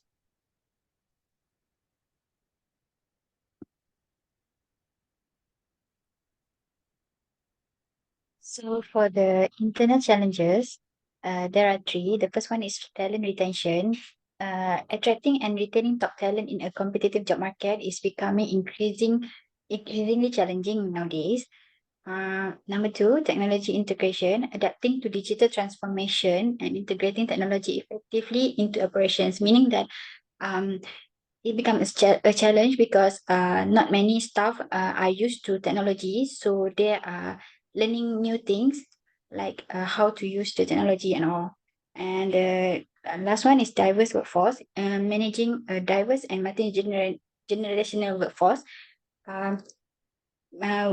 With varying needs and expectation is because nowadays in the company there are many generations like from baby boomers and Gen Z. So there are different expectations and the way that they conduct the job. Next.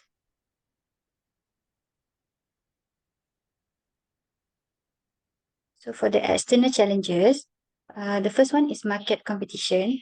This is because there are intense competition from other e-commerce giants and retail players. Number 2 is changing consumer preferences because many consumers nowadays prefer online shopping rather than brick and mortar stores. Number 3 is regulatory changes. The evolving regulations changes create compliance challenges. Number 4 is cybersecurity threats. As business become more digital, cybersecurity threats pose a significant challenge in the company. Number 5 is talent shortages.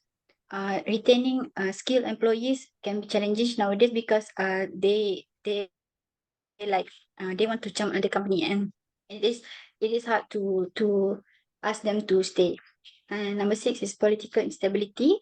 Political uncertainties, including changes in government, trade policies, and geopolitical tensions, can impact business operations.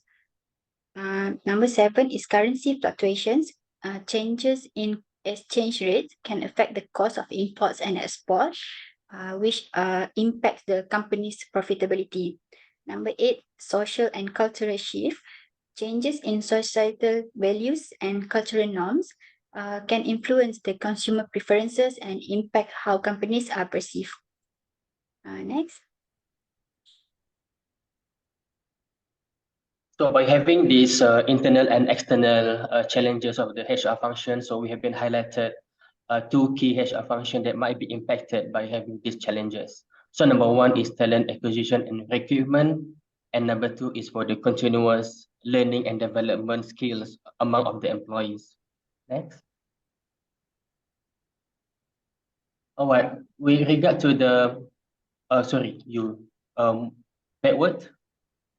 With regard to the talent and acquisition recruitment, backward. Okay, yeah. Backward, please.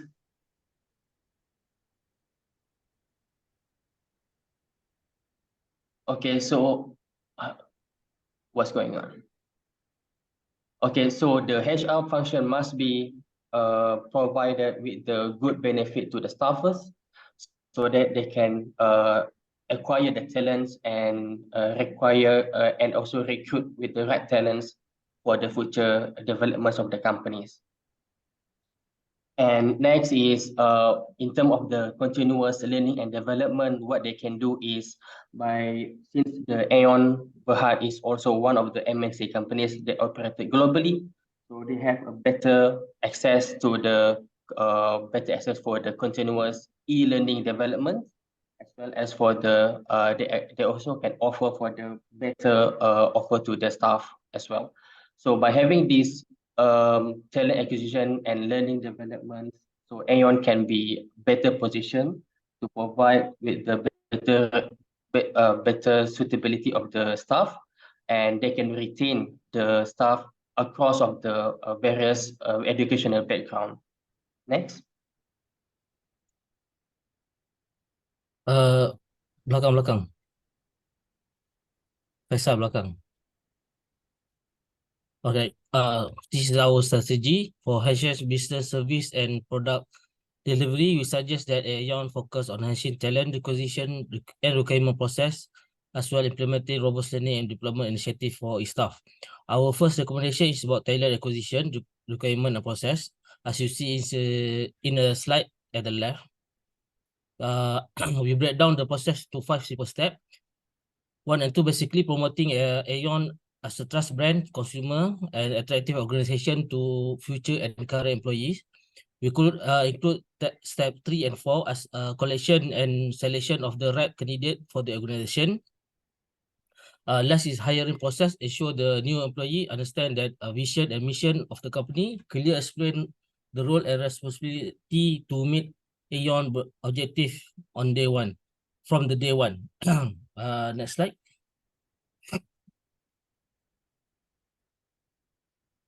Okay, training and development. The process, the company need to understand that what are employee in terms of training, skill gap, to identify gap to fill the training.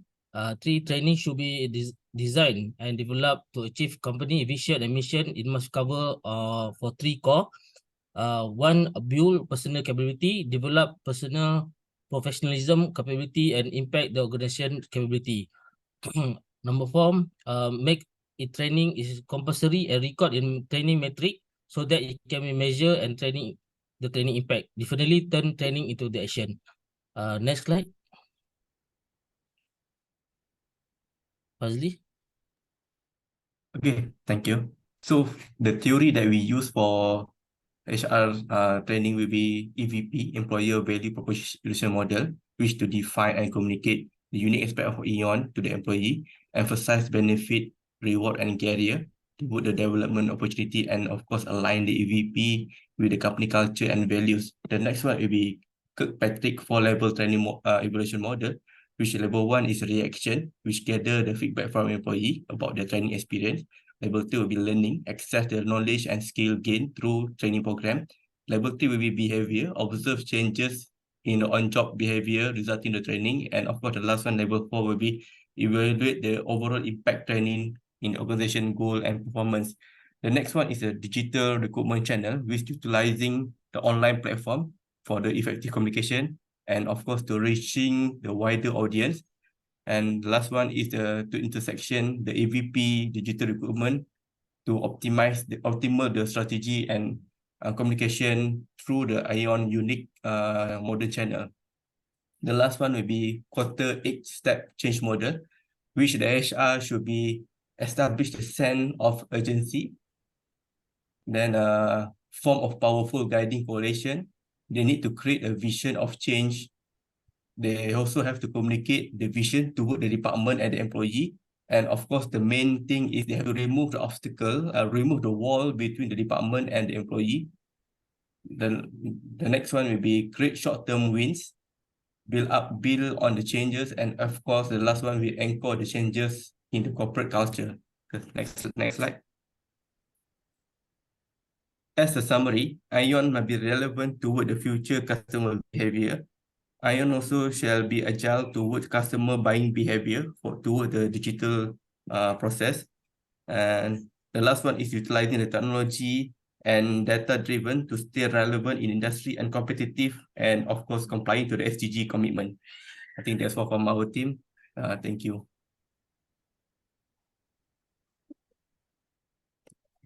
Oh, mana cik?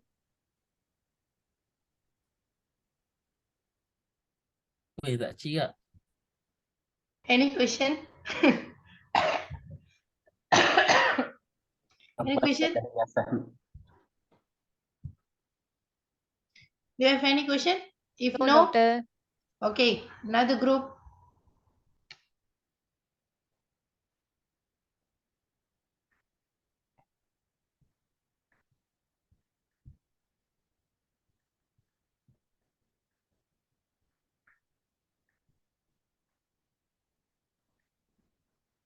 Hi everyone. Okay, we are from group 5. Here we are going to present about how the human resource management in AirAsia and its challenges. Okay, I'm going to brief the introduction about AirAsia. Okay, AirAsia is a well-known low-cost airline which established in 1993.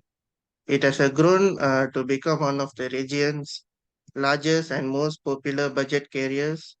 And also this airline makes affordable for all the passengers. That's why their slogan also, they say now everyone can fly. Okay, if you see the core key of this business, it revolves around providing cost-effective air travel solutions to a wide range of destinations. Moreover, AirAsia focusing on offering budget-friendly fares and also emphasizing efficiency, convenience, and value for the passengers. Okay, about the market size, AirAsia holds a substantial market share in the aviation industry, boasting a substantial market share in the low-cost carrier segment. AirAsia primarily operates in Asia. It serves the network of domestic and international routes. Its operations span across countries like Malaysia, Thailand, Indonesia, India, Japan, and several other destinations in Asia Pacific. Additionally, the airline has extended its reach to include connections to Europe and the Middle East through strategic partnerships. Okay, the next slide will be presented by Alia. Okay, hi everyone, my name is Alia. So I'm gonna present the internal and external challenge for AirAsia. So for internal challenge, we identified two internal challenge, which is employee turnover and also employee engagement and motivation. All right, so for employee turnover, so high turnover rates are quite common for AirAsia. So this high turnover rate can cause skill gaps, increase in recruitment costs, and this can also makes it hard for the company to maintain their stable and experienced workforce. And for the next one, which is employee engagement and motivation. So it is a challenge for AirAsia to maintain a high level of employee engagement and motivation, as this industry is known for its demanding schedules and also operational challenge. So when an employee having like a low motivation or less engaged with the company, it will directly and or indirectly impact their service quality, productivity, and also organizational performance. So moving on to the external challenge, we identified two external challenges for AirAsia, which is economic conditions and fuel prices, and also regulatory compliance. So for economic conditions and fuel prices, with the current economic conditions, they are uncertain, and also the rising fuel prices, it can be a challenge for AirAsia to manage their overall operational costs. By this, they would have to impose some cost reduction strategies, such as they would have to freeze hiring for the new employee. And the current employee would also need to multitask, and there would also be some employee benefit cut and also compensation delay. And for the next external challenge is regulatory compliance. So it is a need to, AirAsia would need to adhere to the strict aviation regulation and also evolving labor laws. And as we all know, AirAsia is operating in countries across Asia. So different country would have different labor law that was set by the government. Apart from that, frequent changes in airport rules will also be a challenge for AirAsia, as they would need to do some extra effort to communicate this to their passenger and also their cabin crews. Okay, moving on to the next part, I will pass to Ferdinand. Okay, as for HR key functions affected by challenges, divided into two parts, internal as well as external. For the internal, our point number one is training and development. So in this area, HR need to be smart enough to analyze the most cost-effective way of designing the training programs that not only improve employees' knowledge and performance, but also lead to job satisfaction and as well as loyalty. And the next point under this internal part areas, reward and recognition. HR also needs to be creative enough to find ways of how to keep employees motivated and engaged in the work towards meeting the goal despite the challenges they face. So one way to do this is through reward and recognition to keep them focused on achieving the objective set. So as for the external, our point number one, talent acquisition and recruitment strategies. So under this point, HR needs to develop effective talent acquisition strategies to attract and to retain skilled professionals by providing a persuasive or strong reason why they should join the organizations, both financially and as well as non-financially. And the last point, regulatory compliance and risk management. The human resources department need to be alert of all relevant legal requirements, especially when there's changes made to ensure that the company is not violating any of those requirements. They can put the company's business at risk. So in addition, HR must be prepared to deal with any external threats, such as pandemics, geopolitical issues, by developing a feasible contingency plan in case such a crisis strikes. That's all from me. I'll pass to my next colleague to present the next slide. Thank you. Okay, for question 4, Vishan is here. Question 4, strategic HR recommendations for internal challenges. We have number 1, which is equal employment opportunity, which is regardless of race, region, and gender. This will create a harmony and a balanced workforce. Second is to provide a personality test. This is to provide an assurance that employees are fit to the position and organization. Third one is to provide transparency and management decision support. This will actually encourage employees to participate in decision making. Besides that, to enable the employee to feel like part of a team as well as part of a family. And fourth one is step up competition for talent. This will create a healthy competition among employees to achieve their measurable KPIs, which will directly drive the employees towards company's goals as well. And the last one is ensuring diversity and inclusion. This is to provide diversity training to understand multicultural workforce. Besides that, because AirAsia operates in many other countries as well, namely China, Indonesia, India, etc. So the next one for external challenges, number one, we have recruitment of business development experts. This is because to navigate and maneuver business challenges effectively and convert business challenges into business opportunities more creatively and innovatively. And the last one for external challenges is globalization. Globalization in HRM involves adapting HR practices to suit international businesses, such as multicultural differences and managing global workforce as well. This is from me. I'll pass next to Jaswina. Hi guys, for conclusion, addressing the internal challenges faced by AirAsia requires a multi-phased approach, drawing on well-established theories in human resource.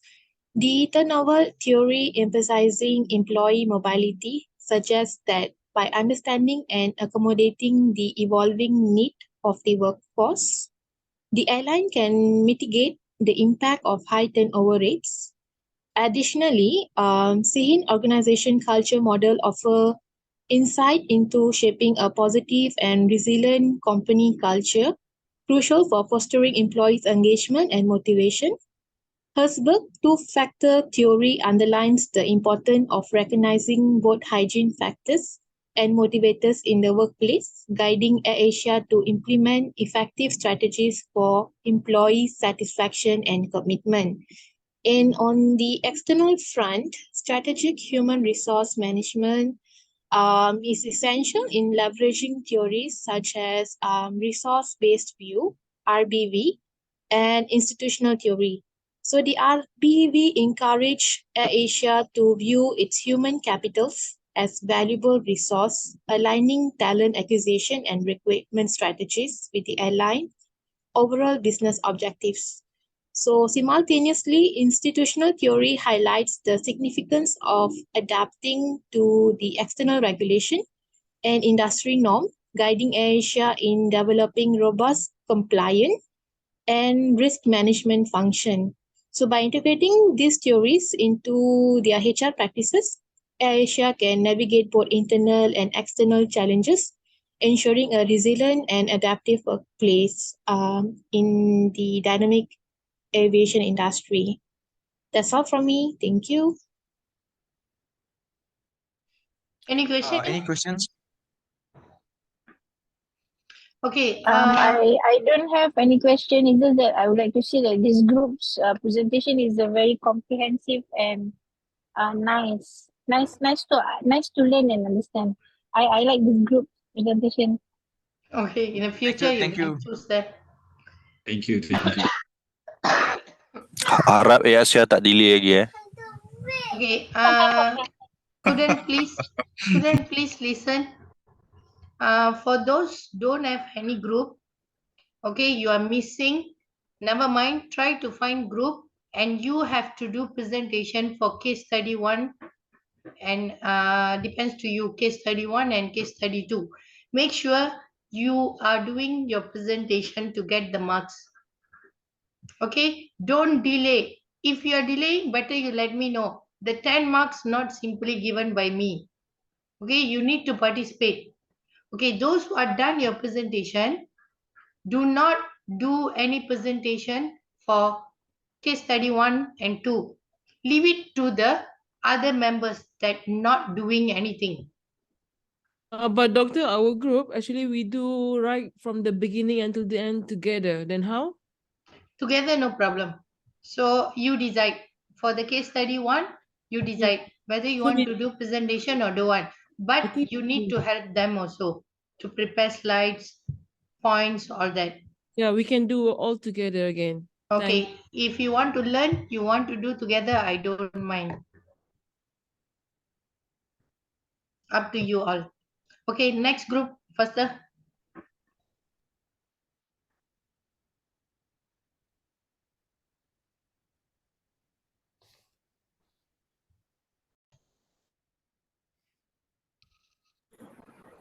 Hello, hi, good afternoon.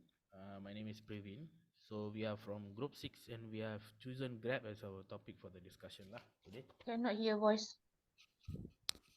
Hello? Not clear. Not clear also, huh? Now is it okay? Louder, louder a bit. Louder. Yeah, louder.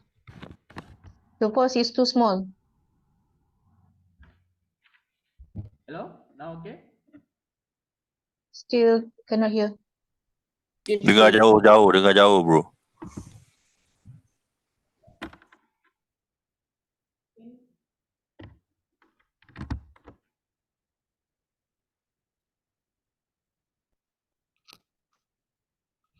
Hello?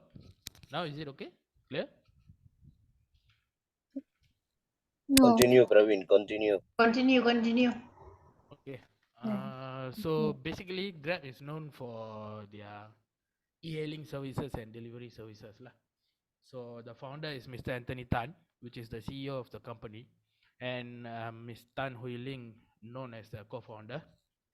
So the growth cycle of the company starts on 2012, when the company offered ride-hailing services under the brand name Grab Taxi in Malaysia. So in 2013, they expanded their business to Singapore, Thailand, and businesses, which is gradually extends to many more places lah. So 2016, they launched Grab Pay as an online payment service. On 2020, they won a digital bank's license with Singapore Telecommunication. So what are the services given by Grab? So first of all, it will be deliveries under Grab Food, Grab Mart, and Grab Express, and then mobility, which is e-hailing rides. So number 3, which is recently they have gotten, which is finance under Grab Pay, Grab Insurance, prepaid and bills. So the last one is others, which should be under hotels, gift card, and rewards. So Grab is located in over 339 cities and 8 countries, which is Singapore, Malaysia, Cambodia, Indonesia, Myanmar, Philippines, Thailand, and Vietnam. So as of November 2023, Grab Holdings has a market capital of $12.2 billion. This makes Grab Holding 1,284th most valuable company by market capital. Market cap increases by 12.35% in 1 year, and the revenue grew by 61%, which is 615 million. So loss for the period time improved by 71%, which is about $99 million. So for the next question, I will pass to Mr. Prashant. Okay, hi team, I'm Prashant here. Today I'm going to talk about the internal and external challenges faced by Grab. Okay, the first one is labor and gig economy regulations. Okay, first of all, drivers from the Grab are categorized as independent contractors who serve Grab rather than a permanent Grab employees, such as the rider, driver, and all. All right, they are not entitled to the same privileges and benefits as a regular employee.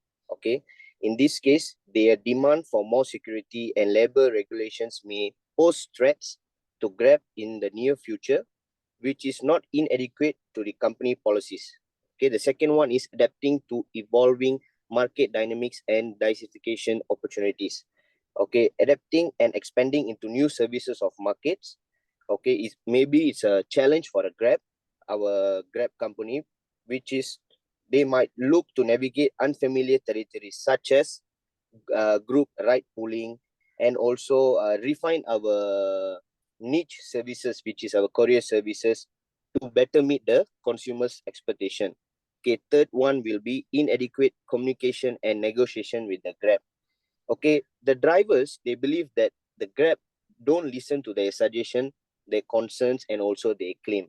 All right, in that case, they feel like there is no fairness and respect given to them because Grab has all the authority to alter the rating system, okay, fare structure, insurance coverage, and cancellation policy, and many more. Right, moving on to the external challenges. Okay, first one is employee retention due to risk of employee leaving for competing e-hailing business. As we know, there are a lot of e-hailing business in Malaysia, all right, such as now new one Shopee, Myka, and all. So these companies may provide better benefits and perks to the employees, which may attract Grab drivers to join them. Okay, the second one is drivers' exposure to health and safety risk, which is the potential harassment from drivers, riders, and law enforcement, such as example, they bring the food late to the house. Definitely, as a consumer, some of them might be angry and all. So moving on to the third one, shifts in consumer preference. Okay, shifts in consumer preference and needs in new trends in mobility and food delivery might also impact Grab's business model and their continuity in this industry. Okay, as an example, maybe in future they only need female drivers because they are patient and all. Okay, and also as for food delivery services, they might need to provide specific dietary needs for the consumers. So these are the challenges faced by Grab. Next. Hi, this is Punita. Good afternoon to all. Today I'm going to present about the HR functions impacted by the challenges facing by the Grab. Okay, number one is training and development. In the nature of gig economic, characterized by the independent workers with the short-term commitment, does present specific challenges for both companies and workers. So in this case, companies may be hesitant to invest in the extensive training for workers who might not stay with the company for the long period. On the flip side, gig workers may also less inclined to engage in the long training programs. So this hesitancy uh, can lead to a lack of skill and development among the gig workers and limiting their ability to adapt to changing job requirements or to enhance their performance. So lower productivity and performance could be also a consequences affecting the overall quality of work delivered by the gig workers. So at the same time, HR also faces the challenges of creating strategy to foster a sense of community and shared purpose among the workers with the short-term commitments. Second point is remunerations, compensations, and benefit.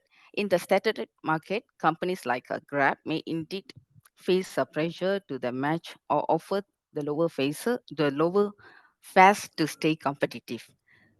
So while the lower fares may attract more customer in the short term, sustain the price wars can erode profit margins for companies like Grab. It can also lead to a focus or cost-cutting measures that might affect the quality of service or driver compensations. Drivers are critical component of ride-hailing services. If fare reductions lead to the lower earnings for drivers, it can result in dissatisfactions, lower driver retentions, and potential challenges in recruiting new drivers.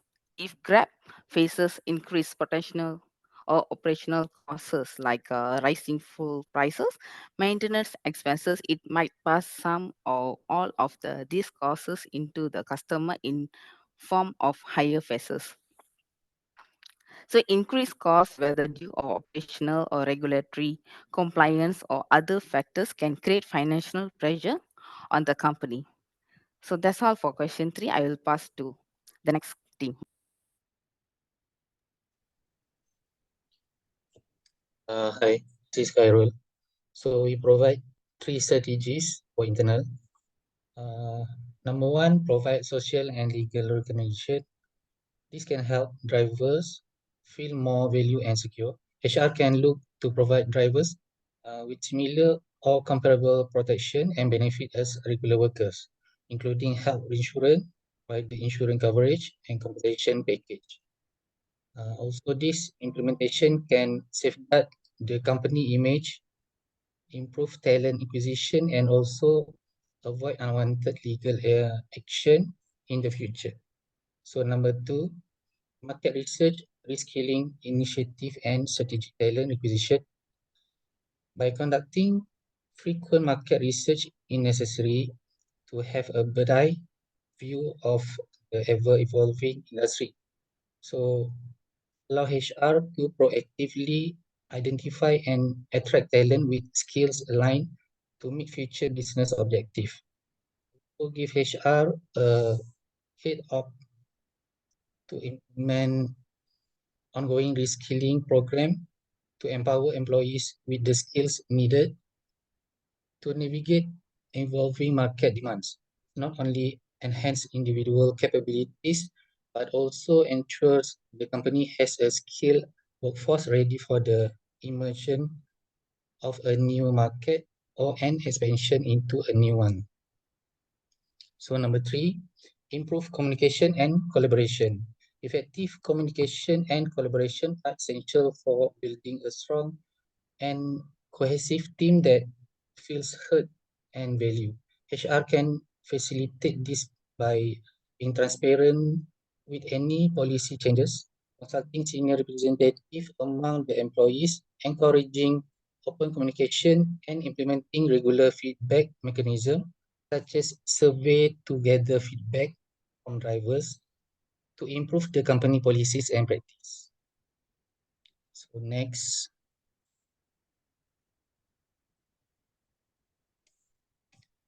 So for external, we provide 3 external.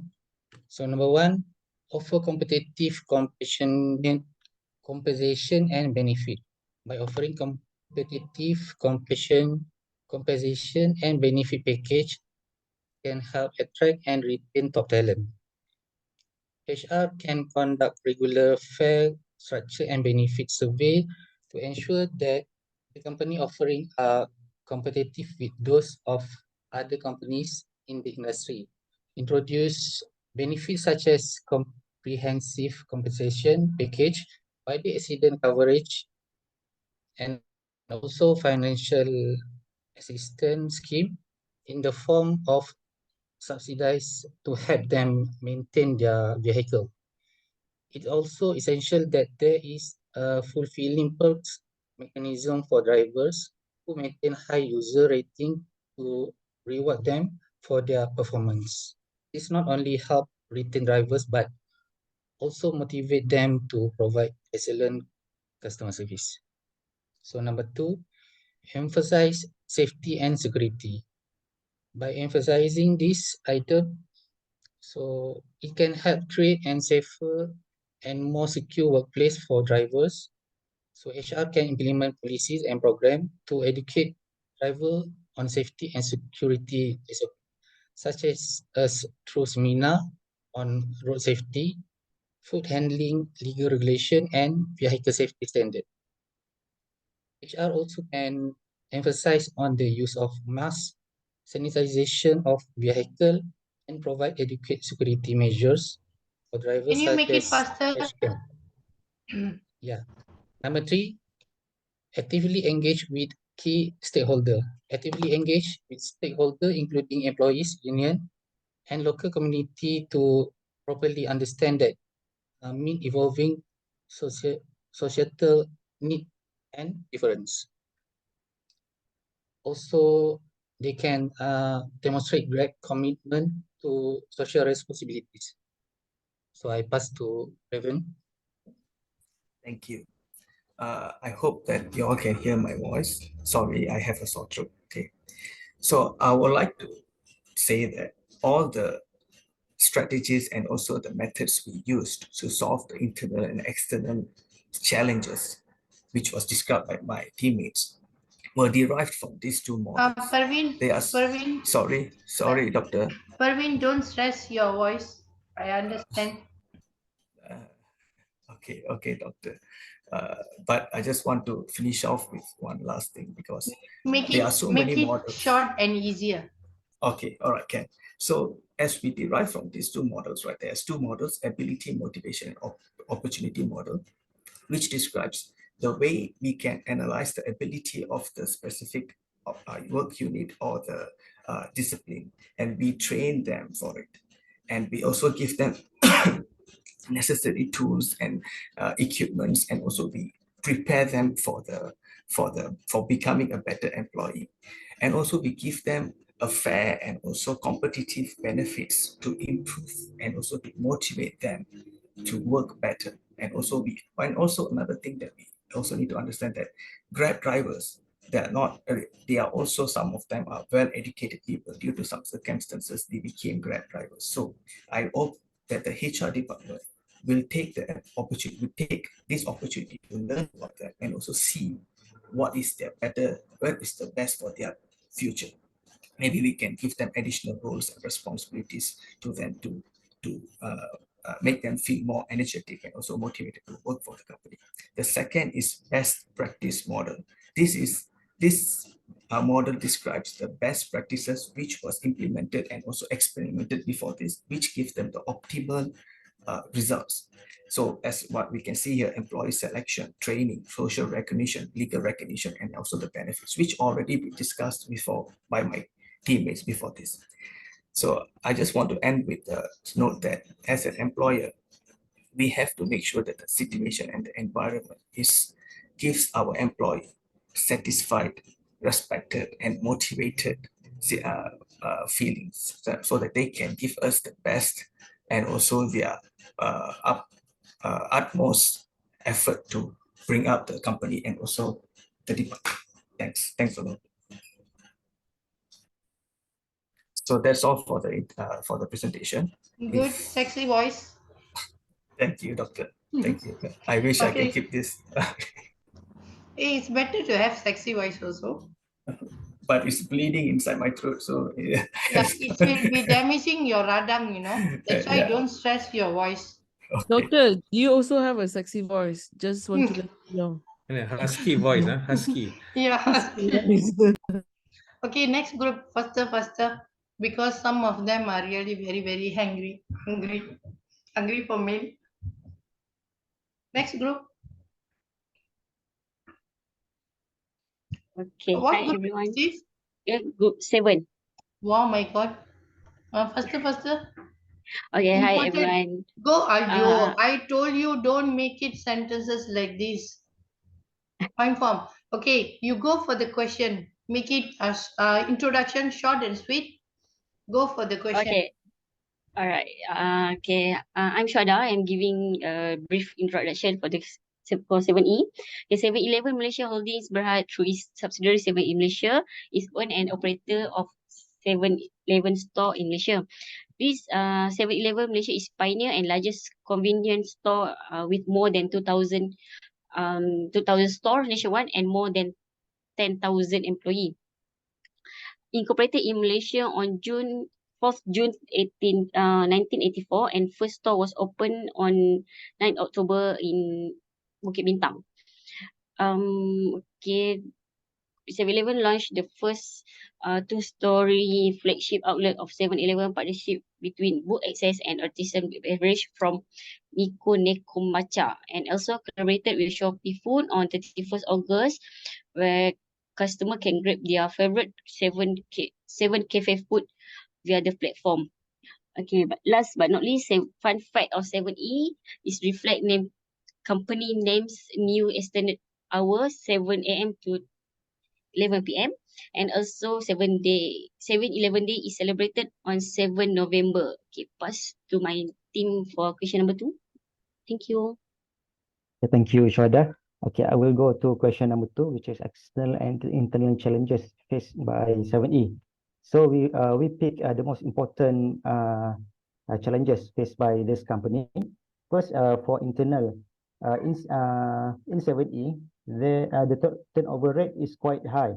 Most of the people, they see that 7E is a temporary place for work, especially for fresh grad.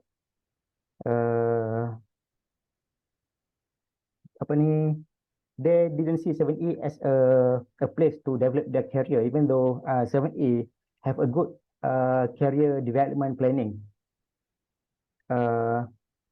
This will make 7E lose their valuable talent and affect their daily operation, where the existing worker need to be multitasking and doing unfamiliar job. But the top management and the company didn't see these issues as a big issue because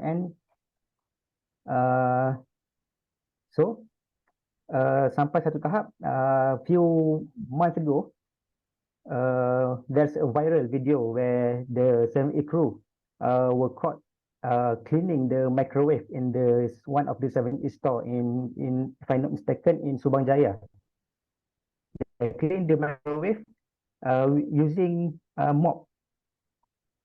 This shows how serious the issues are, where the turnover rate make the leave apa ni the skilled worker leave the company and the existing worker need to do multitasking job. And so the trust issue between the and the HR, and also the transparency issues. One of the main issues is the job description job advertising are different. When the staff starting their job in 7E, they need to do everything, including storekeeper, cleaner, cashier, and other tasks. And also need to work for long working hour. And also their Okay, wages next and salary. question. Next question. Okay, next question. Okay, next. All right. Hi everyone. Hi, doctor. Don't be hungry. I will be presenting external challenges. So there are tons of external challenges, but however, our group decided to keep it short and sweet. So we picked the most common issues, which is the government, and the more sexy one is the technology. So everybody knows the common challenges by item number 1 and number 2. So I will skip this. Next page, please. That's a potential solution. Yeah, never mind. I can just read it through. So for government issues, government challenges, the policy challenges, what a company like 7-Eleven can do is to participate in the group discussion via the policymakers. I'm sure they are giant. They can get themselves into the discussion so that they will keep well informed early on of any potential new changes in terms of the policy, such as say minimum wages. I'm sure they can find the information earlier on. The issue with the government policies, for 7-Eleven perspective, it's just for majority affected is the front office where the minimum wage worker. So the company has to find a backup plan which to hire foreign worker and whatnot. So to cut it short, the conclusion for government regulatory issues is to find a consultant or a lawyer to keep the team well informed of the potential or new policy. So next is the technology. So like everybody, I went through everyone's deck. Everybody uses these technology changes as a potential threat to any company. While some might say as a threat, I can say it's an opportunity for a company. Say like Amazon early on, they have no cashier, no human cashier in their shop. While that can be address the issue of front office worker, where you can find no Malaysian wants to work as the front office in 7-Eleven, while that technology can help not just as a threat, as long as the team is well informed and join all the necessary seminar to keep their information on technologies up to date. So next. Okay, I covered this one just now. All right, here you go. Siapa? Emma. Thanks, doctor. Don't be hungry. I tak Right, pernah angry pun. Okay, thank you, Alden. Good afternoon, doctors and everyone. So I'll go through the two key HR function that will be impacted. Okay, the two HR functionality that will be function is recruitment and selection, and the other one is composition and benefits. On the recruitment, due to the rising demand to have a quality frontline, or we call it retail assistant, which associate with the company goal to have a better revenue. The reason why is to have a market competitive to get a good talent, whereby nowadays I think the fresh graduates they tend to work for a frontliner, and skilled workers are difficult to be found, whereby they they do not prefer to work a long hour, and they tend to have look for a stable job.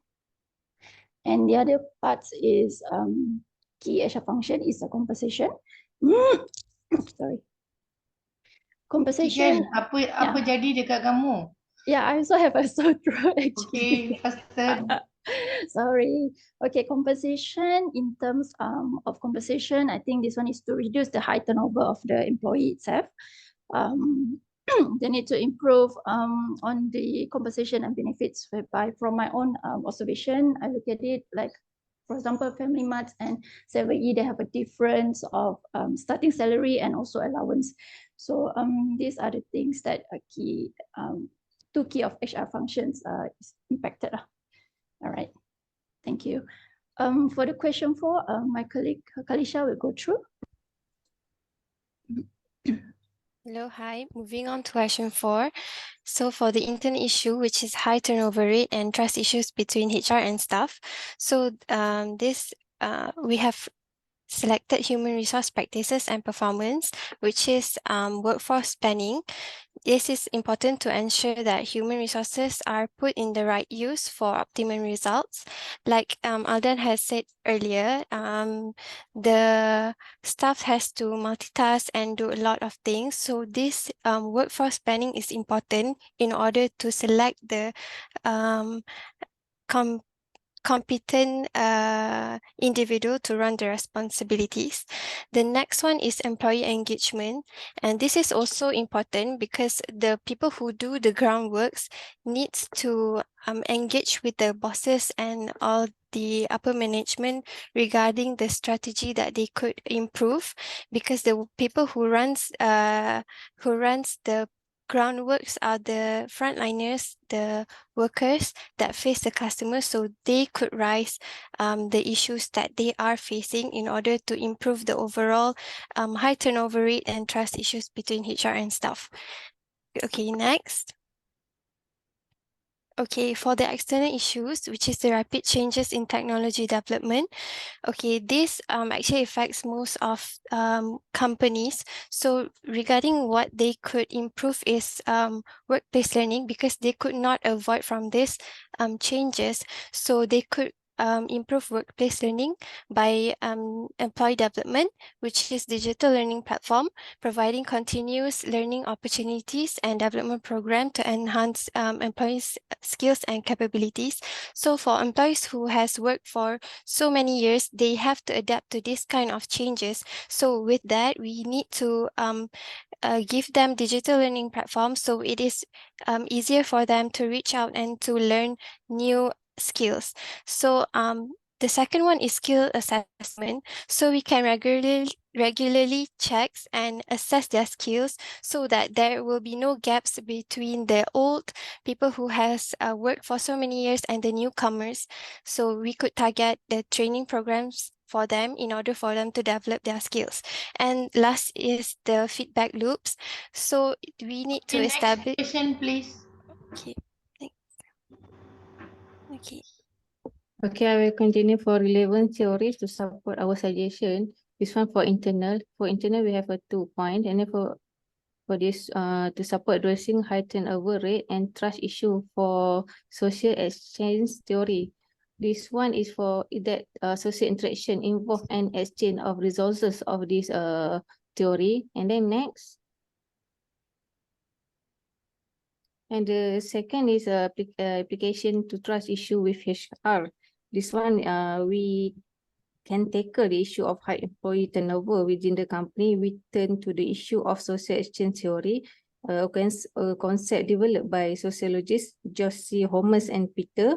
And then this theory suggests that when employees feel they are not getting enough in return for their time and skill, it can lead to high turnover. And then next. And then for external for this theory, and the first one is government policy, that from labor laws and regulation, this one we choose for theory, institutional theory. This one concept for suggest the organization conform to institutional norms and value, including legal and practice like compliance audit, employee training, and legal consultation ensure conformity for legality. And then for second, next, I'll make it. Okay, and for the second is technological changes. This one for HR technology adoption. This one we choose for theory resource-based view. That is called RBV. For concept for RBV, emphasize leveraging internal resources for competitive advantage training and upskill HR professional collaboration with IT teams. And this one is for strategic resource for more effective for organization. And then for summarize of this issue, and then we just choose for two type for this theory, and then that's all for my team. And then any question? No question. Next group, please. Okay, thanks, Doctor. Okay.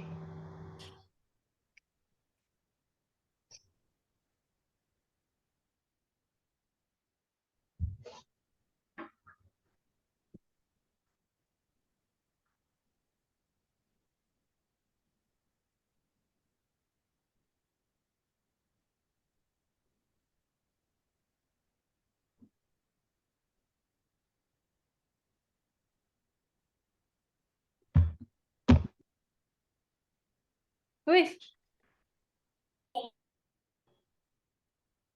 Can you see my screen? Yes, can. Let me go from the early part. Make it short and sweet, please. Yeah, okay.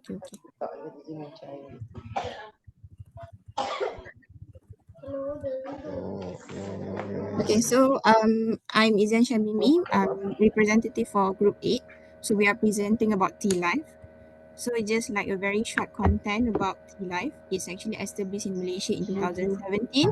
It was from Lakafa International Co. from Chat Time, but then terminate contract with the Loop Holdings Sdn Berhad, which means it's a Tea Life currently, selling almost 70 types of drinks, which is tea, coffee, fruit, juice, sparkling drinks, and smoothies.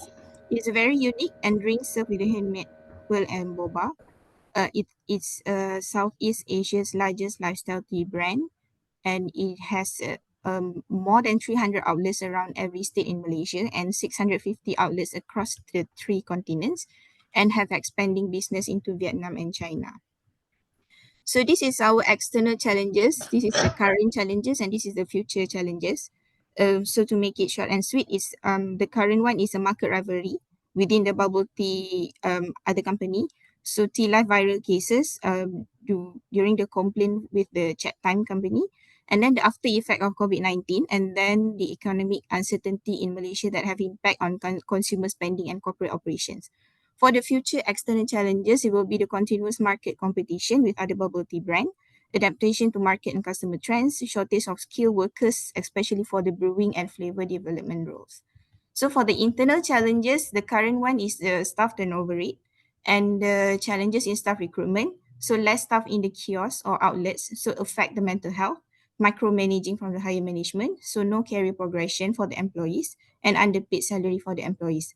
And for the future parts, it will be the talent retention will have challenges to sustain performing staff from resign, and to maintain the quality of product and operational efficiency as the business expands. And working environment is not harmony due to the stress and lack of employees. So move on to the HR key function impacts. So first one, the key function impact is a talent acquisition and management. So it will be a unique culture, labor law, and market dynamics, and the employees engagement and retention strategies also. So, and then the next one is on training and development. It will be significant investment in training and development and the technology programs. And the training programs is not need to be tailored to the specific needs and cultural nuances for each market, which means this one is on the food beverage. So what is our strategic HR recommendation? It will be the talent acquisition and retention. It will be more on the work-life balance and employees additional remuneration package, maybe on the sales remuneration. And then on the training and development for the soft skill development, hygiene and food safety, technical on the job training and supervisory training. For the performance management, maybe implementation of the KPI, succession of planning, employees career path, sustainable growth and brand loyalty, surveys, internal promotions, and CSR. And then for the diversity and inclusion practice for the equal opportunities, adjust the strategies based on the feedback. The next one is a technology adoption, involve the AI, enhance the LMS, the learning management system, and then can enhance on the employee attendance. So the last one for the HR recommendation is the legal compliance. So the employment laws and the legal requirements, which mean in Malaysia, we have ISO 9001, ISO 22000, and etc. And then on the environmental regulations. So for the theory, we have chosen AHRI model of excellence for the T-Life theory. So what is AHRI model for excellence? It's promulgated by Prof. Dave R. Rich and Wayne Brockbank in 2003. Introduced by the AHRI is the Australian Human Resource Institute and comprise a number of interrelated objectives and competencies that are combined to drive business performance. And it is a business driven and require the HR manager to play various roles, which is a strategic architect, stakeholder managers, workforce designer, credible activist, expert practitioner, culture and change agent. And it is overarching goal of people leading business is underpinned by the contribution of to a profitable and sustainable organization, can increase the workforce competency and engagement, develop the excellence in people management, and create a dynamic and productive work environment. So that's all from us. Any questions? Very good. I like this group presentation. It's like, Thank you. okay.